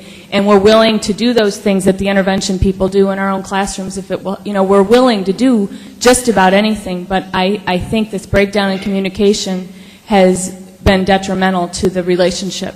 And so if there's anything that we can do, and I'm not sure, I think I don't understand what you were saying about the 1 year after a formal decision kind of thing. So could you? I'm going to say this, Betsy, at a risk of, people getting mad at me, but I'm just going to use one. I'm a little worried about that myself. Yeah, I'm just going to use one example of why I have to be careful. All right, and I think, that the union president has big enough shoulders that she'll allow me to use this as an example. And if she doesn't, then I don't know what to say, honestly. I'll go back, first of all, to November 6th, when I gave the presentation. I think that you would understand, and anyone who's a teacher would understand, that to give specifics, yes, I addressed that there would be three options, and no, I didn't give specifics. I think it's only appropriate to give the specifics to, the bargaining unit, because eventually the leadership of the bargaining unit is the one that needs the specific information to be able to make informed decisions or pass that information along however they decide to for the voting, well, whoever is going to make a decision, whether it's the rank and file or whatever. So I think that clears that up as far as why I couldn't go too far about numbers and details, and that option one was really talking about taking, less pay actually as an option and so on. As far as why, just the carefulness of this, I received, and Rachel, who came to the mic, would know this because she also has seen this email that, again, the leadership talking with me, being very careful about tonight's meeting. But I'll use this as an example as just how careful I have to be. I don't know who exactly, but I think it was the executive board after our last impact bargaining. Someone was saying something about the information on the website that says X amount of teachers are probably going to be up for cutting. Well, I was challenged on that as that is unfair. I think the exact quote was it's establishing a basis for mistrust and that you're doing things that you shouldn't be doing. And so that's why my stance has to be, because to me, peace sometimes is more important than having all of the information as far as me giving it, because it's not my role to be the union leadership. And so all I can do is give it to the union leadership, and the union leadership has to decide how that information gets dispensed. I could be more detailed, but I can't, because when I am, in this case of the website, I'm getting blasted because I put a number up on the website as now I'm using unfair tactics. So what I've learned is to not say anything, or to say as less as possible, especially when it comes to numbers and details, if it has not been approved or settled by union leadership. That's why I even took this paragraph out this morning when I sent it, because the union leadership said, you're saying too much. That what you were about to say to us needed to either be said only to CMEA membership, or let us say it, because you're saying something to the whole staff. So that it's not an option anymore to sit down and discuss with the union? To answer your last question, which is the primary question, is we've checked into this, with both on the IEA side and our attorney side. I think if some unusual circumstance would come up, and what I mean by that is if something would come up from the state within the next few weeks to say there really is going to be a definite, not a projected change in revenue, there's going to be a change in revenue, we could maybe come back to the union and say, we know that we don't want to get into this harassment situation, but can you consider this? There might be a chance, if there's some definite change in the scenarios or the parameters that we're working with. We have to count in Illinois. Yeah, but it is true that when you approach a union about changing a contract that is a legal binding document, there is a certain way that you can do it. You can't do it sloppily. It has to be very formal. There's rules to it. And once the answer has been given to you, and it was in writing, it was given to us, you absolutely cannot keep coming back, because it's basically saying, we don't like your answer, so we're going to keep harassing you, in a sense, every week, every month, until you say yes. It's almost like we're going to put you down on the ground and twist your arm until you say uncle, and you can't do that in labor relations. You just can't. Thank you. All right. Okay, and our last. Hi. You are? Mark Kennedy. You are? Yeah. Your name again? You called my name. Okay. Yes, go ahead. Yes. Sorry. I think we're all tired here.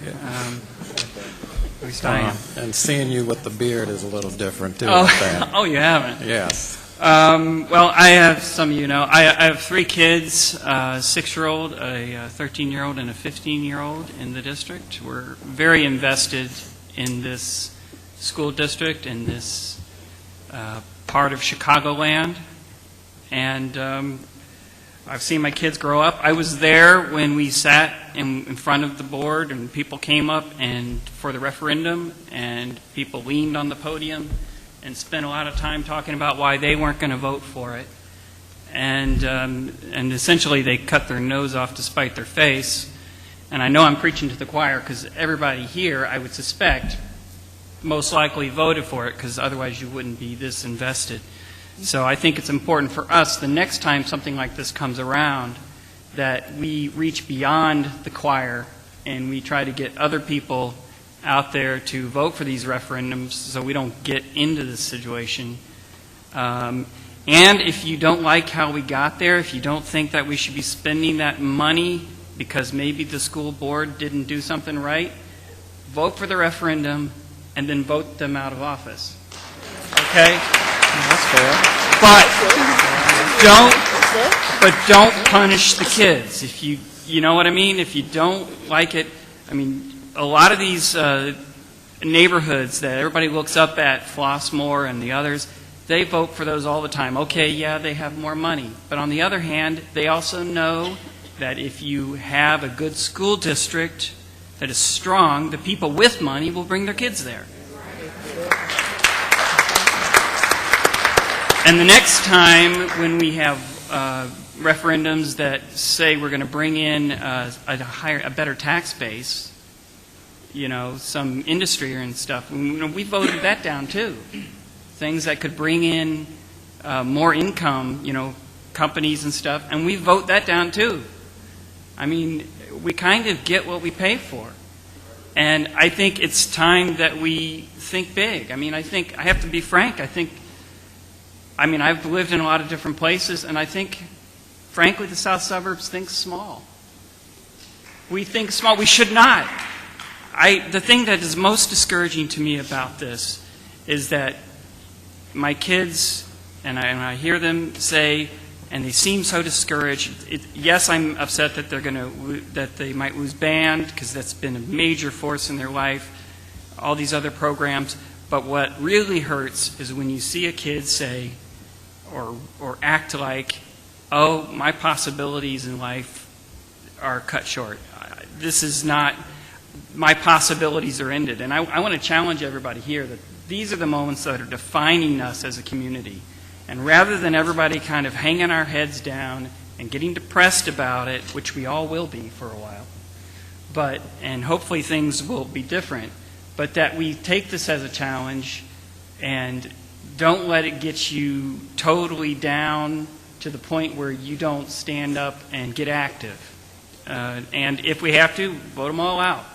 But, you know, keep your spirit up and don't let your kids lose faith in themselves. Thank you.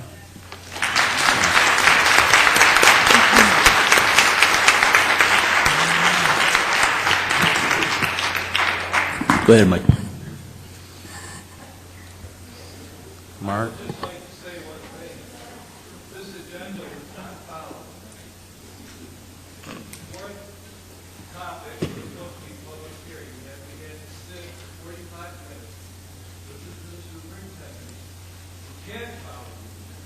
I wanted to see, I couldn't. I think the cards were very manipulative. We wanted to know what we were going to talk about. So, in my part, I don't think this was a true public forum. Because you manipulated the speak, and the time was cut short by probably an hour. I think that was very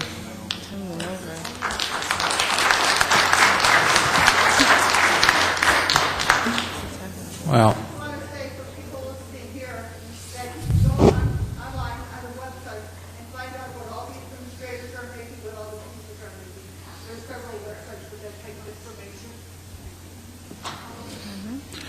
the only thing I want to say, you know, sir, to your issue is, yes, I did speak. It probably took a half hour to 45 minutes, but we did say that we would give 2 hours whenever we started, and I believe that was probably, let's say that I took a whole hour, 7:30. That means that we would end at 9:30, and it is 9:50.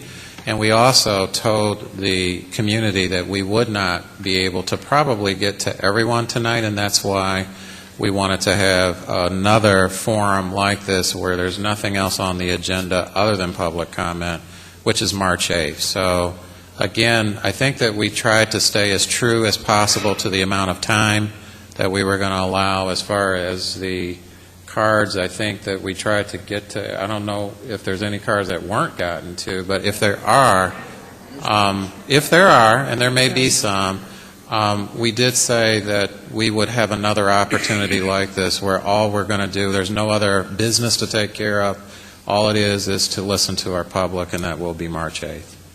And I won't be speaking on March 8th, so I will not be giving any kind of presentation, and we won't have any booklets either. So I say that tongue-in-cheek, got to have a little bit of humor here. Mike, until our president gets back, or Mike, go ahead. Mike Teray. Hi, my name is Mike Teray, and I've been speaking at these forums for 14 unfortunate years. And we've been talking about the same thing for 14 or 15 years. The basic thing we've been talking about is we don't have enough money. We don't have enough money because of the funding formula used by the state of Illinois to fund schools. I've been talking about it, preaching about it, speaking about it, whatever words you want to use, writing about it forever. Property tax reliance to fund schools doesn't work. This is evident right here. It is not working. It hasn't worked. It will not work in the future. Everything that they're going to do here, they're going to do next year, the year after that, are temporary fixes, more Band-Aids to a bleeding artery. The bleeding artery is there's just not enough revenue under property tax for property poor communities like ours that are rural, that are not getting the growth. They do not have the industrial basis like the richer communities. You are not going to get the revenue in here to do the things you want to do for your children. It's the same broken record we talked about 15 years ago.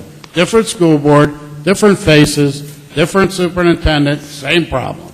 What are we cutting this year? Is it football? Is it band? Is it wrestling? Is it whatever? It's the same thing. I have urged, like I said, for almost 2 decades that we need to have a better way to fund schools. The only people that can change that are the people down in Springfield. Nobody in this room can change it. With all their good wishes and intentions, and I agree with Tom Heisel, we got to get in, we got to get to Springfield, you got to tell those people, because what he said is right. It takes 3 to 4 years. But in 1993, if we would have got together and we would have forced this issue when we had some momentum and got school funding where it needed to be, we wouldn't be here talking about this. It had been passed a long time ago. That's the answer, and that's the solution to your problem. You've got to change the way schools are funded. You need to talk to Representative DeLuca, Senator Hutchinson, the governor. You need to talk to everybody, all your local township people. They all have a stake in this, whether your community fails or it doesn't fail. You need to get these people and these people on the school board who are the experts in what funding is needed and how they can continue to operate a school district without having to constantly come back for money, money, money. You've got to get it organized, and you've got to get to those people, and you've got to force their hands to change the way we fund schools, or you'll be back here, mark my words, 15 years from now when all your kids are grown, if you care, you'll be standing here, because mine are all gone, and you'll be saying the same thing I'm saying now. You've got to change this formula.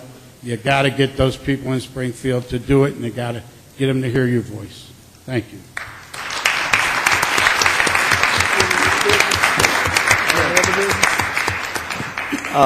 One thing I want to remember, the House bill and the Senate bills that I talked about earlier will be on the website.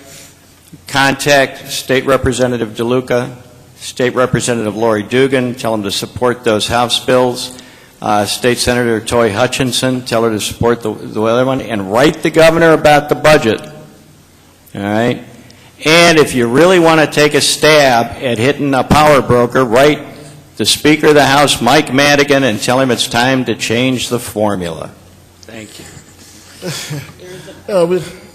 There is a call to action day tomorrow, a rally in Springfield, and I was made aware today that parents and constituents from the Lincoln Way Township are all taking a bus to go out and speak to these representatives on their school's behalf. If we can join together and do some of the same initiatives, I think we can improve our stance too. I know University Park has one coming up in April, where they're taking a bus of people down to Springfield to talk to their representatives as well regarding school funding as well. At this point in time, I'd like to thank you all for coming out and sharing your discussions with us. I truly want to let you know that we have heard your concerns. We are going to take them under consideration and try to do the best we can in regards for what's in the best interest for the students for 201U. So once again, I want to say thank you, and I need to ask the board, do we have a need for a closed session? Yeah, but we're going to do a closed session. You want to do that first? All right, we're going to take a quick 5-minute break, and then we'll be back to complete the meeting.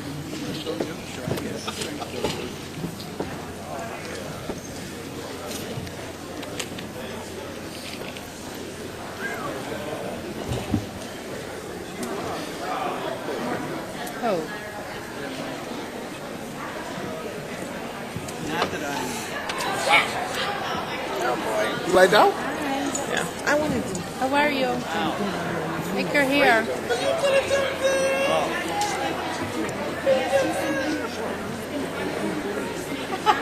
In front of him. He needs a wit. Can't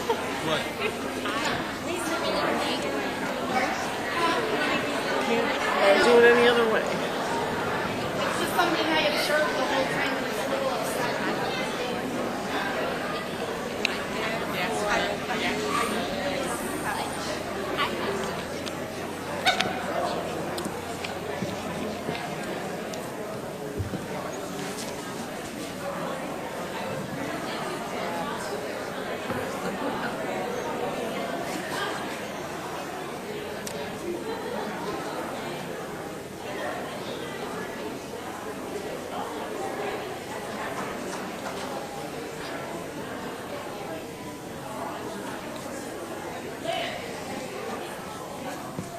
Holy man.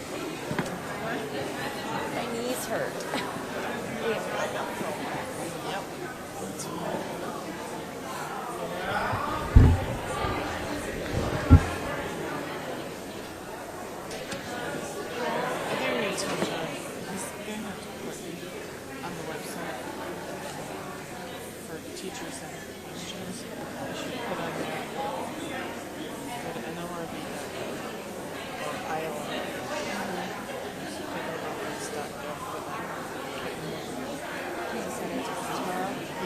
I'll look it up. I'll send it directly to him. And then because the only way these people send it back and file, I don't understand why. Because even Denise, she asked me, why can't we do that? Can't keep asking right. The same question over and over. Because they want to write it's not possible. And basically, if I can come into your house and read your Torah, you drop caps on me. It's basically it's that one. Right. I mean, sometimes you don't care if they file. Yeah, right. Yeah. And at least get some movement. But yes. But see, we can file against them too.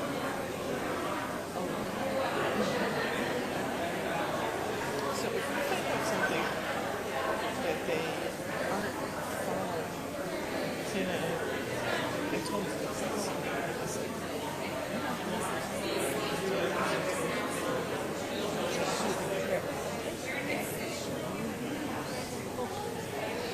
yeah, that's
tell me from the other.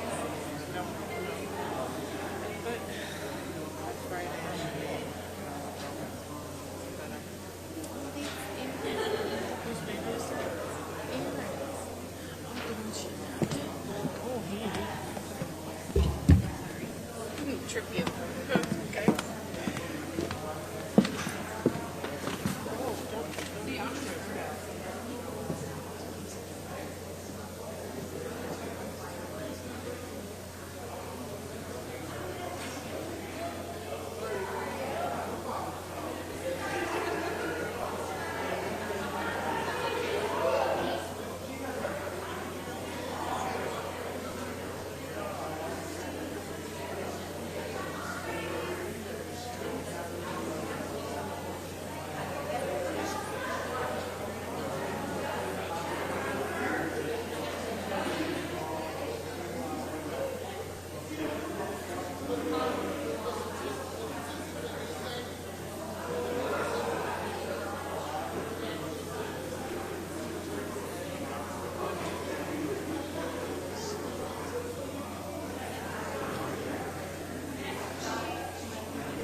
believe so.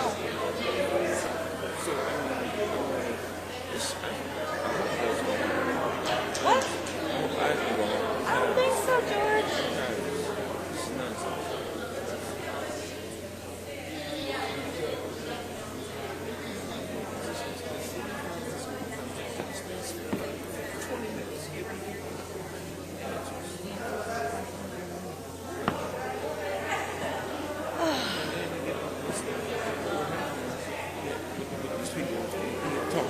Talking on both sides of his mouth.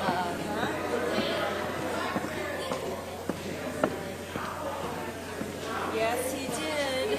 What's up? Is your microphone? Yeah. Uh-huh. He just wanted to come and see what was going on too. All right. Yeah. He did stop me and tell me to please tell Superintendent Rogers and all of the administrators and the board that you all have his empathy because he sat back there and saw how the public disrespected him and that we. And he said, and please tell him that this is in no way, a plea for my job or anything.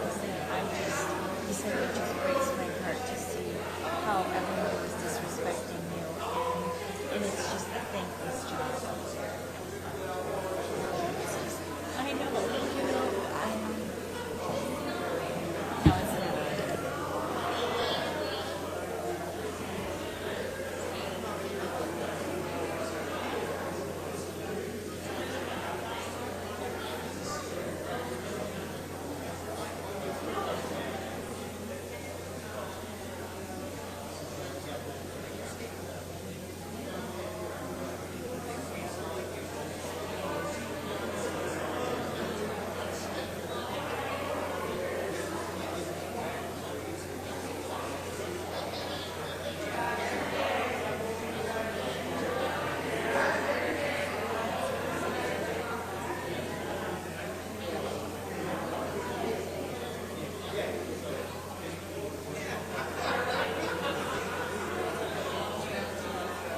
ask me to explain it. Almost what? Nah, I didn't go there. I saw the roof pane right here. I didn't go there. I know mine went up a couple of Mine times. didn't go up at all. I kept my cool at all times. You went away? I'm gonna get you fixed for the next year or so. I don't even get it that many. I'm gonna share this.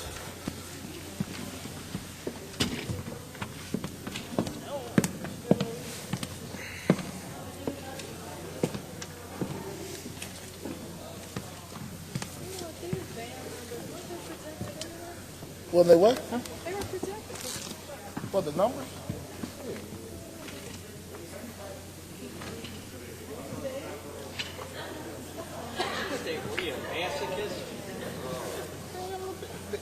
They had 120 students in the lower level band program.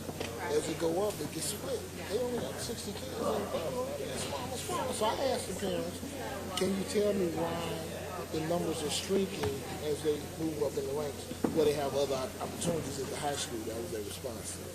Like, when I was in band, our band was 300 deep. Well, that's what I was telling someone today.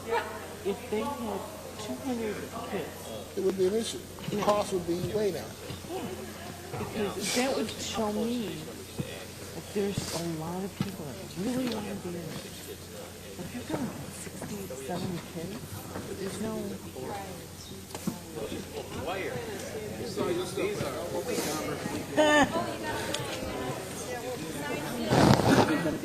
Nah, you got all these things.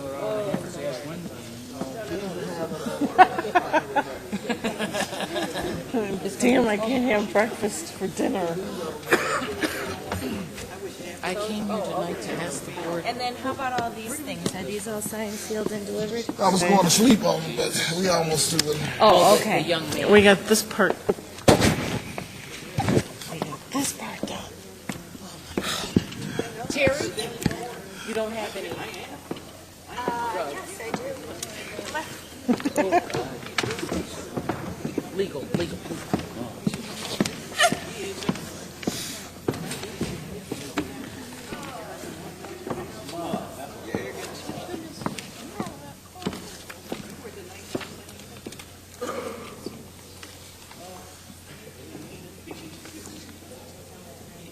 Your answers are being vague.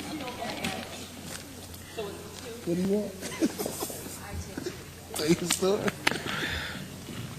We can't tell you X, Y, and Z.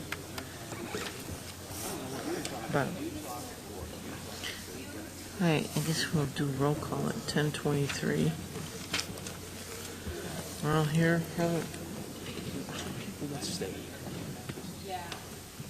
Okay, y'all ready to go? Mm-hmm. All right. Are we live? Is this microphone on? Have a motion to approve the consent agenda. Moved. Second. Moved by Mr. Heisel, second by Ms. Colletti.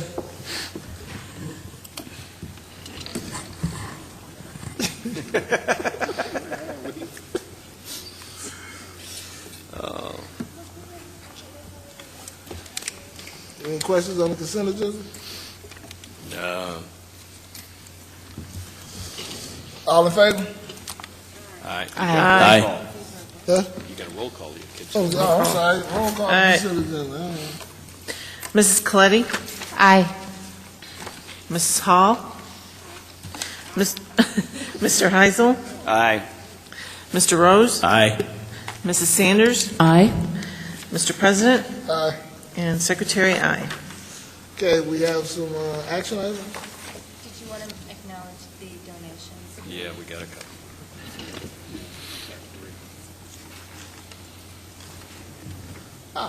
Okay. We have 3 donations we'd like to acknowledge.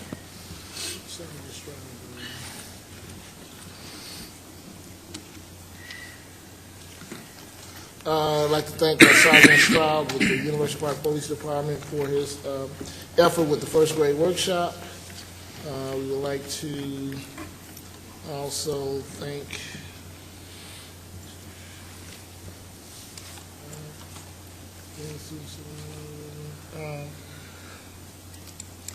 The Cancer Support Center gave a gift of $175 from Walmart to Talala. Thank them for their support. And one more for Talala. Yes, once again, this is the second letter thanking Sergeant Stroud for his efforts on the first grade workshop. That concludes, we thank all our donors.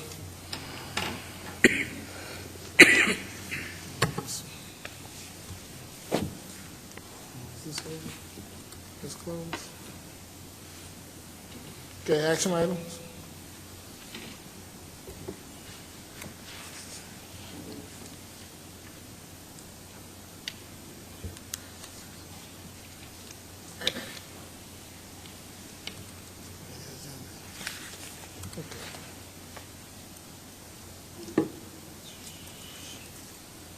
Action items, John, board policy adoption.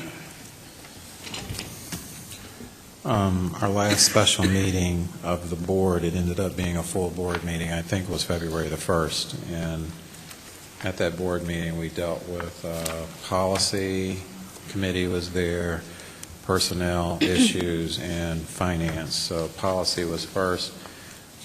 We didn't go through the entire manual. I think that would have been inappropriate for time's sake, but I did bring to the full board certain policies that I just thought needed to be brought to their attention. The board, in turn, asked me to put some language behind a few of the policies. There's one in particular that Board Member Coletti still may want to add to it. My suggestion tonight is when I go through these, I gave you a hard copy, so you should have it near your laptop. So I think it's only 4 of them. So I'd like to go through them. If you feel that they still need to be changed, you have a couple options tonight. We can still delay the vote of the board policy manual to the next board meeting, which would be in March, or we can approve all of the policies with the exception of a couple tonight and say that they need to be approved at the March board meeting. So let's look at the first one, transportation 4110. In yellow is the original language that was in question by the board. It said no school employee may transport students in school or private vehicles unless authorized by the administration.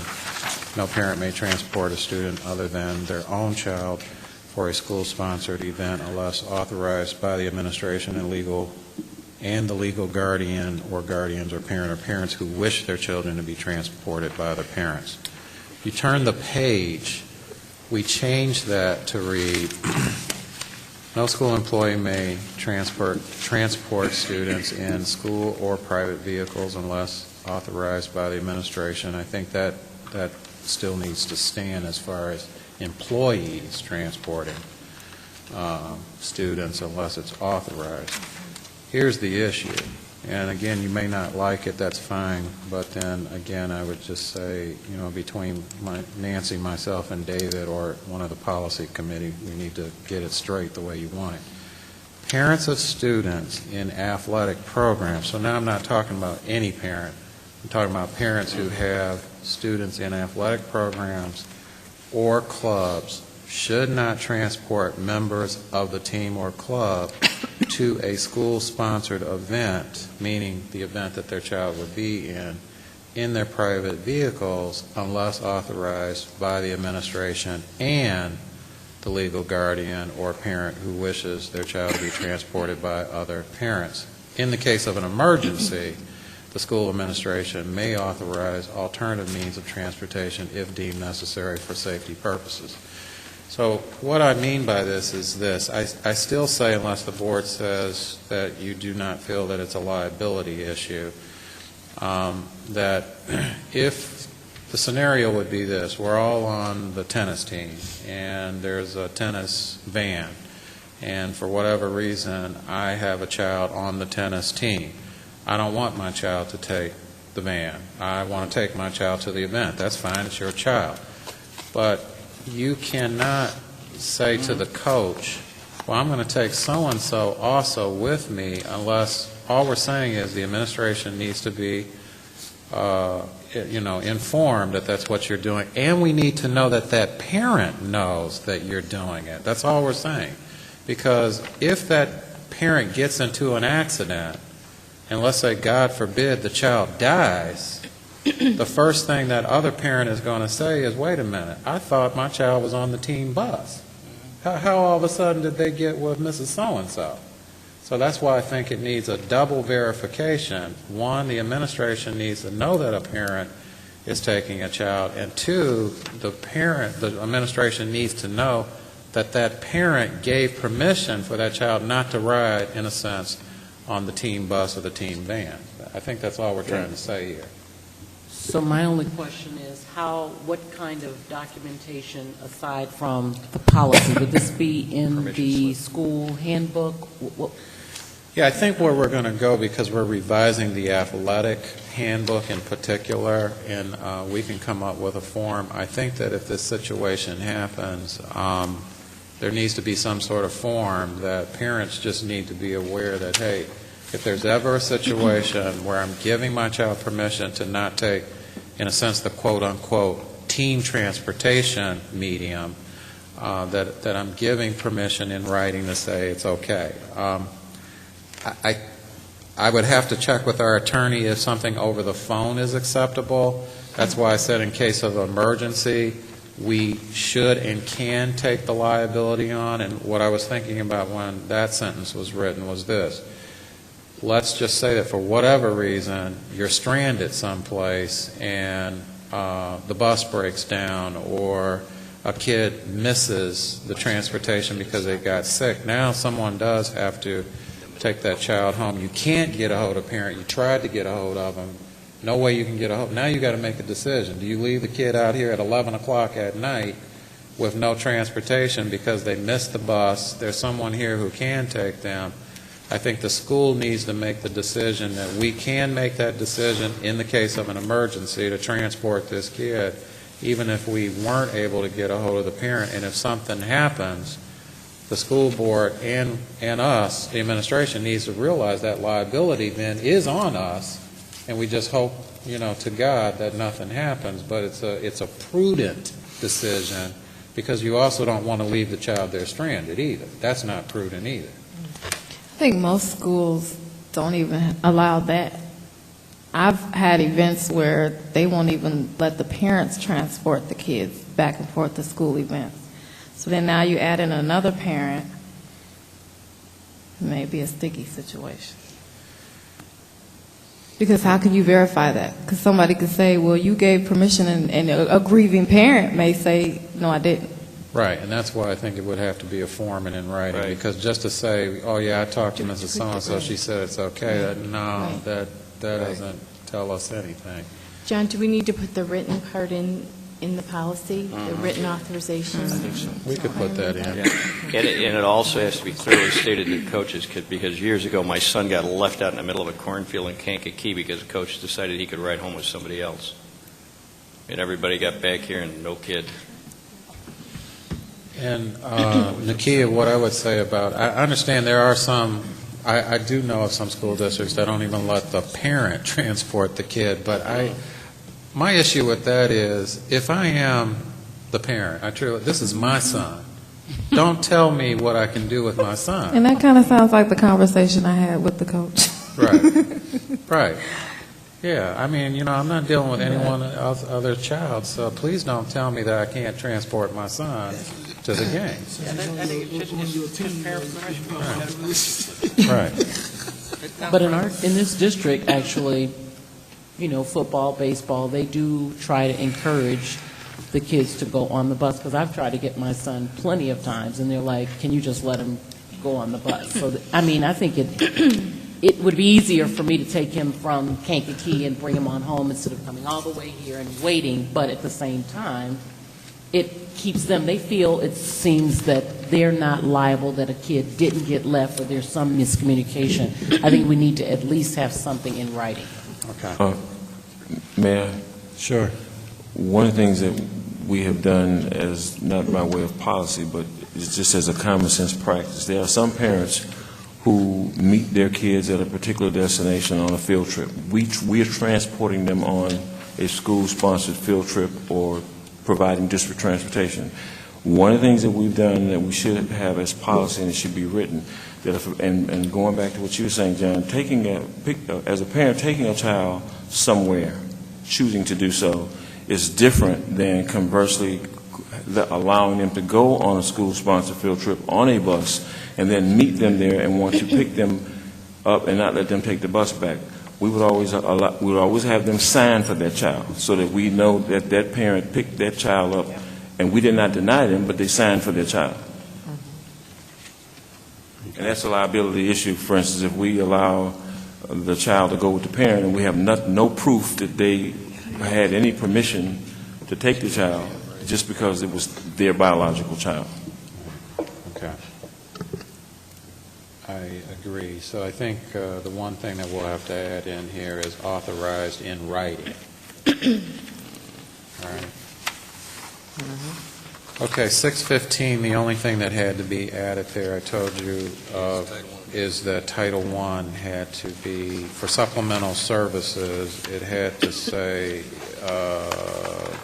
as provided if in federal law, if they attend any district school that, well, first of all, in yellow, that was the original language. So if you turn it, what we added was, by federal law, if they attend any district school that receives Title I federal funds and meets those same criteria. So that's the only thing that we added, because that is the law. It's not just if they're not making adequate yearly progress. It doesn't apply unless you're receiving federal funds, Title I in particular. Everyone okay with that one? All right, 6300. You went back to being able to get out of school for 3 years. It still is if you don't make AYP for the second year in a row. No, I'm talking about graduation. Oh no, this is the original one, and it's going to change on the draft. I'm going to let Laura handle this one anyway. Right, because we go back to the 3-year graduation possibility, right? Maybe being able to graduate in 3 years. That may be true for a certain segment because there's certain kids that now have so many credits that they could maybe go out almost near the end of their junior year, but we're going to maybe address that somehow. I'm going to let Laura deal with it. So Laura, can you run us through post and or pre and post? Sure. The current policy, we have two separate standards because our credits have changed.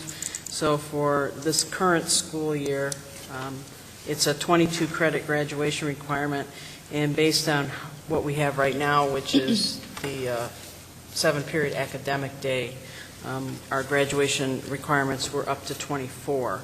And with the change in the high school schedule for next year, it would essentially reduce everything back to the 22 credits that we have for this current school year.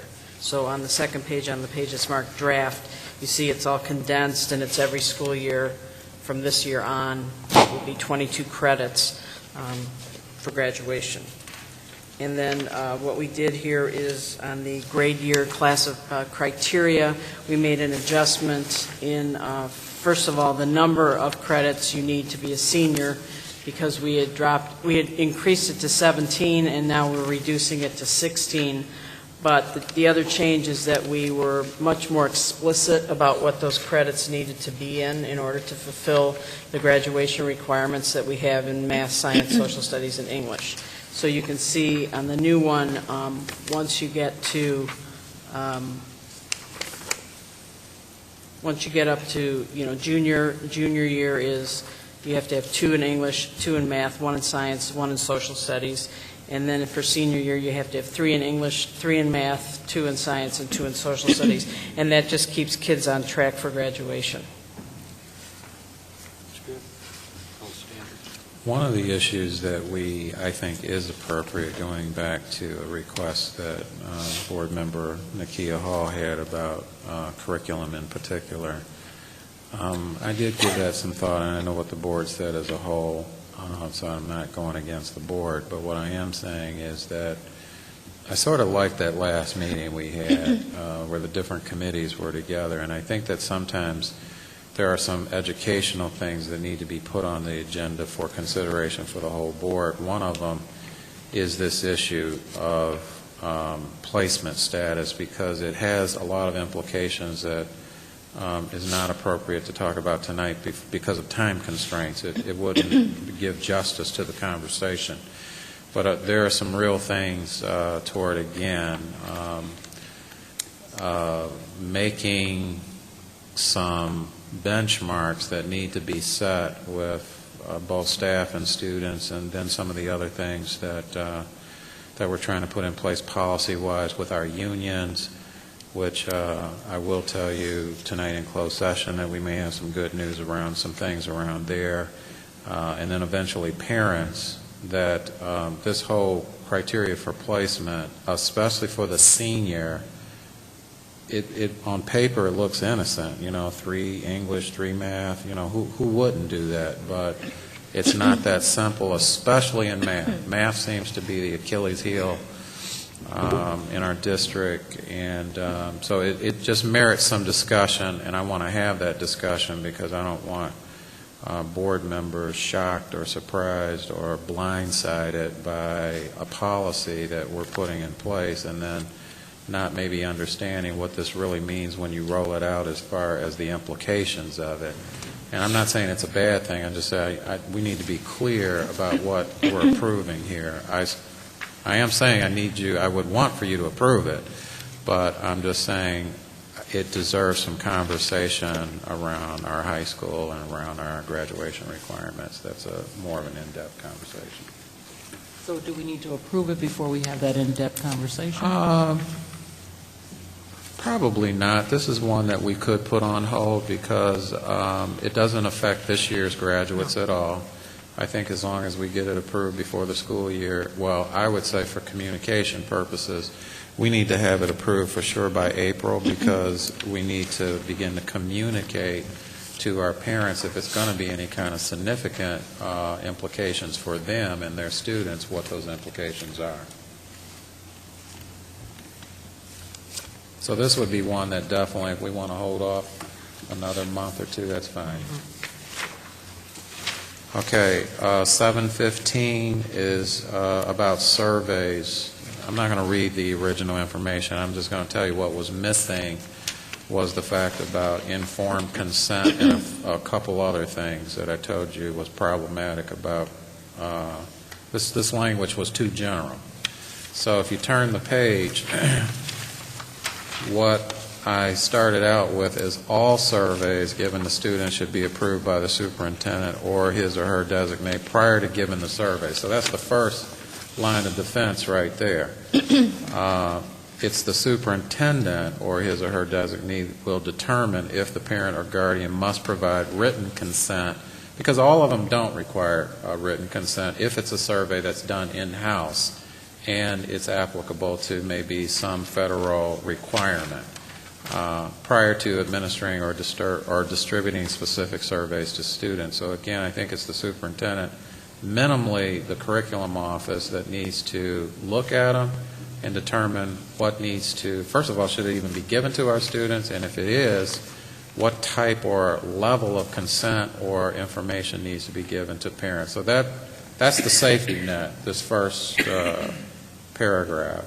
And then the second one in gray, before a school official or staff member administers or distributes a survey or evaluation created by a third party to a student. Now this is on the basis that number one has already happened. The student's parent should be notified of the administering or distribution of this survey and be given the right to inspect the survey or evaluation instrument upon their request and within a reasonable time of their request.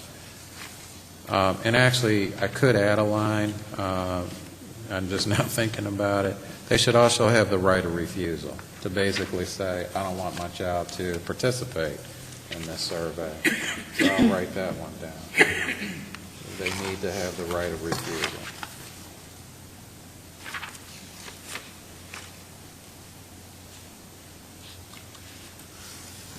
So if that's okay with you, we'll add that line. I'll put it in some sort of educational sentence, but I think that does need to be added. And then the last two, public school choice, again, this was just the issue of Title I. There's no Title I in the yellow words, but in the gray words it says within the district that receives Title I federal funds and has been identified, by the state. Because again, this public choice issue is not applicable to schools that don't receive federal Title I money. The last one, you don't see the front part of it, and that's our mistake. So I apologize as to actually what the policy title is, but I think it's about discipline and appropriate conduct. I just don't know the name of the...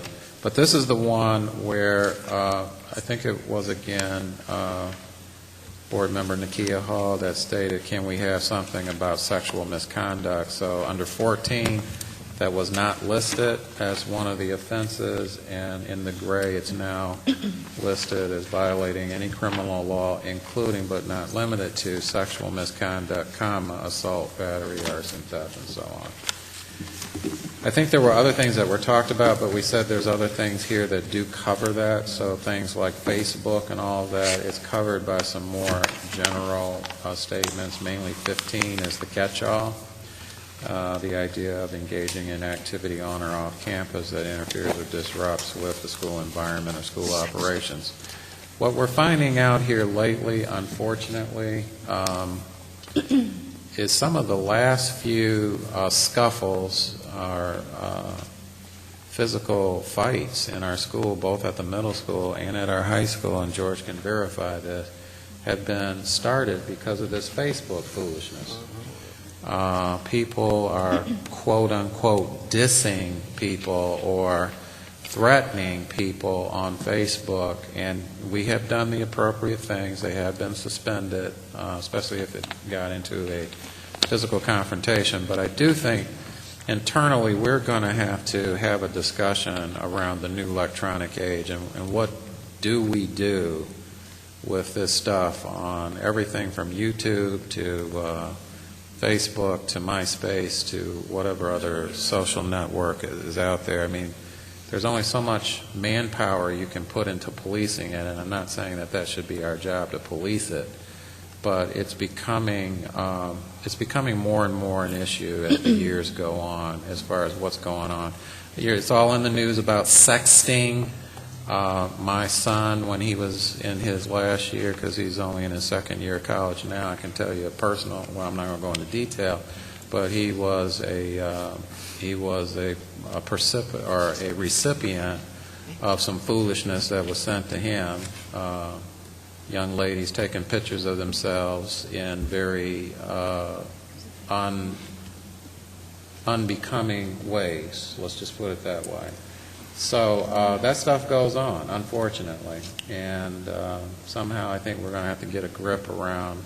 I mean, I know what the law says, but I guess what I'm trying to struggle with is how can we be more preventive about it? And I'm not sure how we can do that yet. I don't know. I'm saying preventive. You can always get them after the fact, but how is there a way that we can be more preventive about it? Was it through email? Are you saying through email? Or? The one with my son. Uh-huh. Oh, they sent it to his phone, and it was one of those text messages that are pictures, though. It's a picture message. Yeah. Mm-hmm. And it was one of those flashing ones where you can flash. Yeah. See, the problem is you can't convince these young people that what they're doing is going to follow them forever, and there is no such thing as private communication in cyberspace. or hyperspace. Does Crete Monee have a Facebook page? No. There's only one I know school that has a CSK Facebook. does, right? Prescott King has a Facebook page as far as an official page, and we use them as the pilot because honestly, I do see a lot of districts now going for Facebook and Twitter, but I still have concerns about control, but I do trust Erin because she is all about control, and so I want to see how it works with her. And if she can keep it under wraps, then maybe we'll expand it. But right now, I don't, because it's once you sign up on stuff, I don't even keep up with it myself because I don't have the time. I can barely keep up with my email. Let's talk about it now. I got to go check my Facebook page. Yeah, so, all about your email, so that's right. But no, it's in a pilot stage, Nakia, right now, and it's only one school. The district is actually thinking about eventually having a Facebook page and do Twitter, too. The high school has a Twitter page. I take that back. Just for athletics, Twitter. I think I know I told you I got an email about something that we may need to monitor. Does somebody monitor, I think that's what you mean, proactive, what's being said on the pages in the case of a threat? Who, if we hear of that, who do we talk to? Who does a student know to go to? Is it just the principal and Yeah, right now it's just pretty much the same thing. It's their dean, their counselor, or a true administrator. But I think, just let me say this real quick. I think one of the things that I have always loved the idea of it is just, again, it's the manpower issue behind it, because I do think you could get students as well as parents to be responsible about it. At least that's how I feel until they prove me differently. There are services that you can purchase that don't cost a lot of money as far as, they're like anonymous hotlines, you know. You don't want to identify yourself, but you're reporting a situation, and then you have somebody pick up, but they have to listen to it every single day. That's the problem. You got to listen to it, and then if it really is something serious or sounds serious, you got to pursue it. Now, one of the problems that we do have, and the law is slowly evolving on this, is that if something happens off campus outside the school day, we have no jurisdiction. And the problem with Facebook things and the sexting and that other stuff is you never know when it's going to show up in school, but until it shows up in school, the jurisdiction thing gets to be real iffy on it. I don't know. I've heard of some cases where kids have said things on Facebook and have had to, face some consequences for that. Well, if it gets to the school and if they're threatening school officials and threatening to do something in school. That's what it was. But that's dealing with the school. When it's between kids, then you run into trouble. Oh, yeah. George, you wanted to say something? Only thing I want to add is if there's a nexus, if there's something that happens off campus that ends up at school between kids, then you can deal with that. If it is something that starts at school, ends up off campus, and it's during school hours, they have not gotten home and so on and so forth, then you can deal with that as well.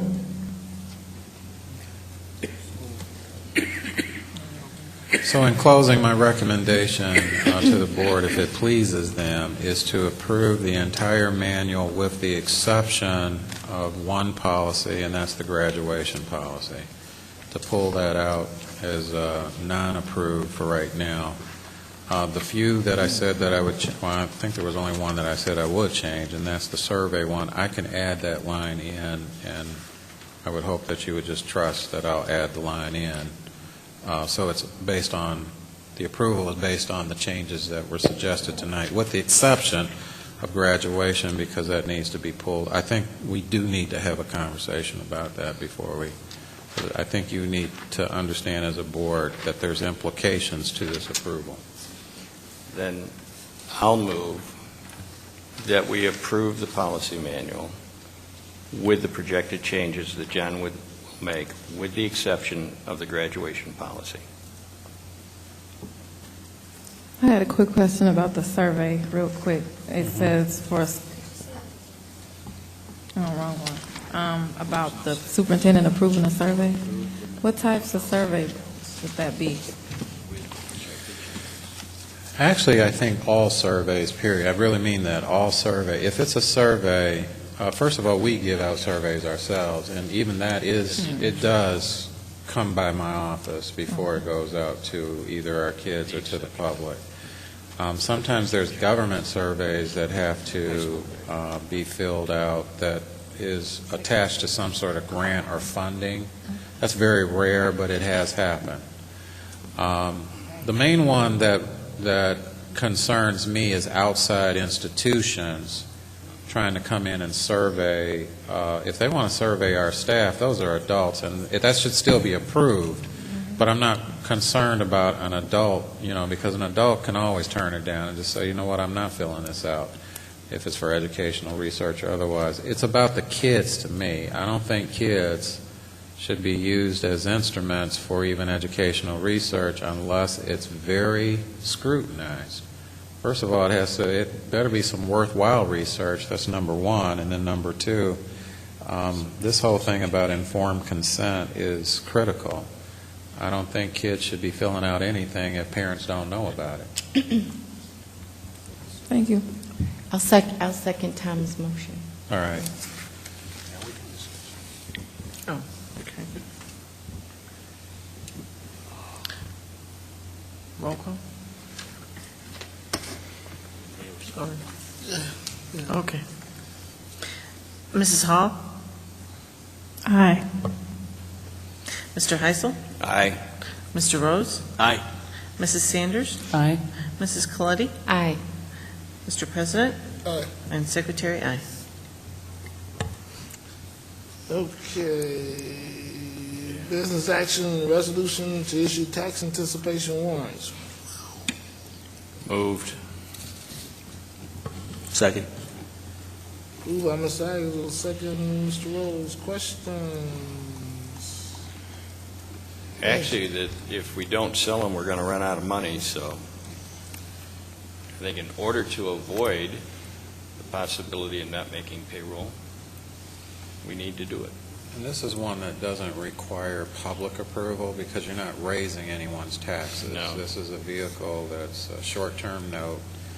90 days. You have 90 days to a year, and you can do this without, the only people who have to approve of this is the board themselves. And we did let the public know. They got the letter today. This was for everyone. This will also be in the e-newsletter. This is going out in the e-newsletter this week, this exact same letter that basically is saying that we had to issue tax anticipated warrants tonight, and also gave them information about the state budget and how they can give input to the state budget. Any other questions? Roll call. Mr. Heisel? Aye. Mr. Rose? Aye. Mrs. Sanders? Aye. Mrs. Coletti? Aye. Mrs. Hall? Aye. Mr. President? Aye. And Secretary, aye. Curriculum. Approved calendars for FY 2010 and 11. There a motion? Move.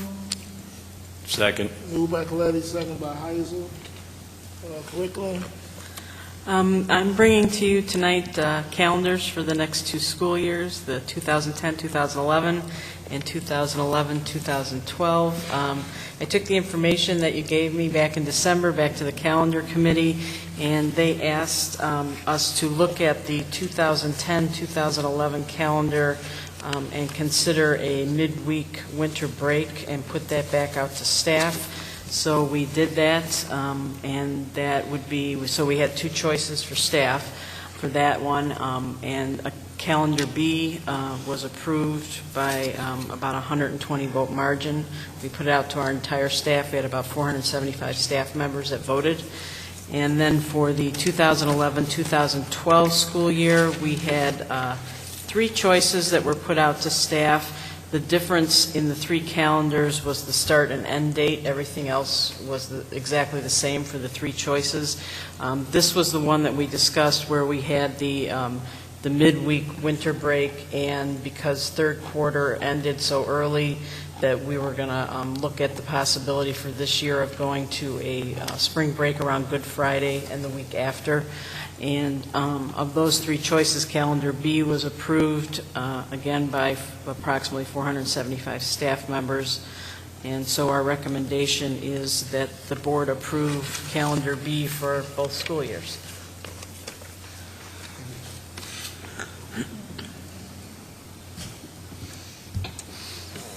Okay, I got a question. For the 2011 school year, what is the difference between the winter break being 18th and the 23rd?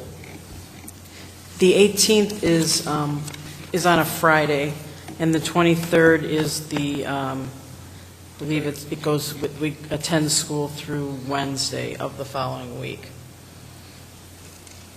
So it's a, because I'm trying to see you get out at the same time of the year, so. Right, it ends the same time, it's just adjusting the break. So on this one, next year, the holiday falls on a Saturday. And this would take us through, I believe we would have school, the last day would be on a Wednesday. Kids would be off Thursday and Friday before the holiday. And then New Year's Day would fall again on a Saturday, and instead of coming back to school on a Monday, we would come back during the week of the following New Year's Day. This is your favorite, Ms. Clayton. Well, looking at the votes, you know, the majority has spoken, and I think it's a fine calendar. It's fine with me. I'm not saying any more about it. Is that good? So we're going for the midweek? Well, we know that there was one or two board members that did express concern, but we didn't get the sense, that evening. Otherwise, we didn't feel that we had the directive from the board to say it was absolutely not a choice to put on the calendar. If the board feels that way about it, that strongly about it, what I would suggest is to, unless you feel strongly even tonight to overturn it, then that would be the board, and the staff understands that ultimately you control the calendar. But again, about the calendar, it has to be for us. It has to be the entire board, at least, or the majority of the board, telling us the parameters, and that's why we come to you a couple months all the time before we even put the ballot out as what are you saying is absolutely a non-consideration, meaning the full board, or at least 4 members on the board, feels it's a non-consideration. We did take everything that you said as duly noted, but unless the majority says absolutely we cannot have a mid-year break, we did put it on there as a choice to see how would it fall out, and it fell out the way that it fell out. If in the future you want to tell us, just like you told us a few years ago, that we do not want third quarter to be predicted by when Easter happens, that was very clear to us, then we took it off as consideration for the staff, because we just said there's no use even putting it on there because the board is not going to approve it. So I don't want anyone to feel we did something to disrespect any of you. We did hear that some of you had concerns about, the mid-break, but we didn't get the sense that there was enough of you that said that's an absolute. Well, I think that we talked about that too, and it made sense for the next 2 years, because otherwise everyone would be going back like for the next year on January 2nd, and that wasn't.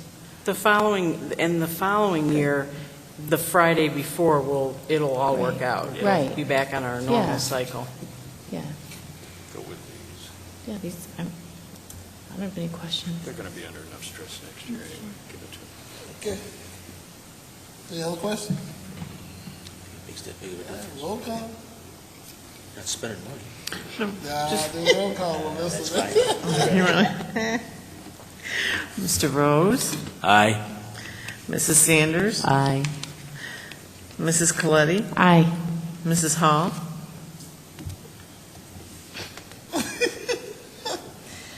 You can't abstain. That is a vote, or that's the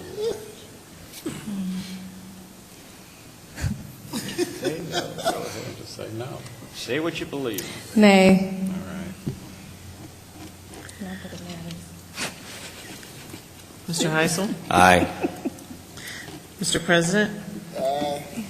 And Secretary, aye.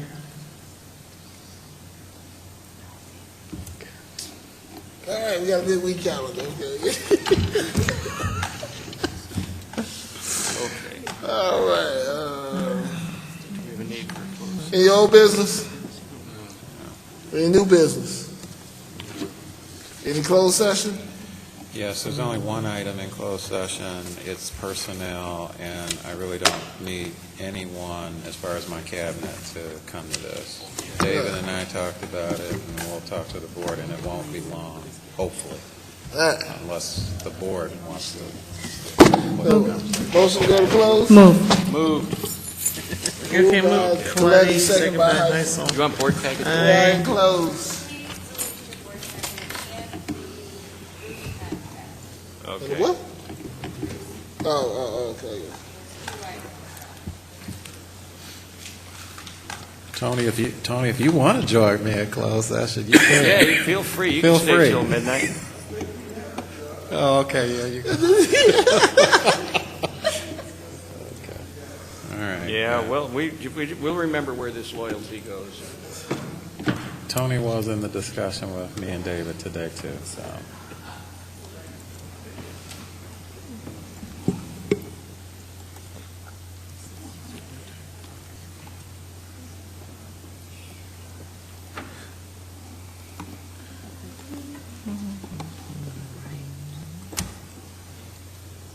Okay, we going to the lounge? Yes. As soon as I close out everything. I don't know what the title's going to be. I'm gonna hold on to it. Yes. I have to be like an assistant. I'm not going to do anything, but I didn't know what the title was going to be. That was still.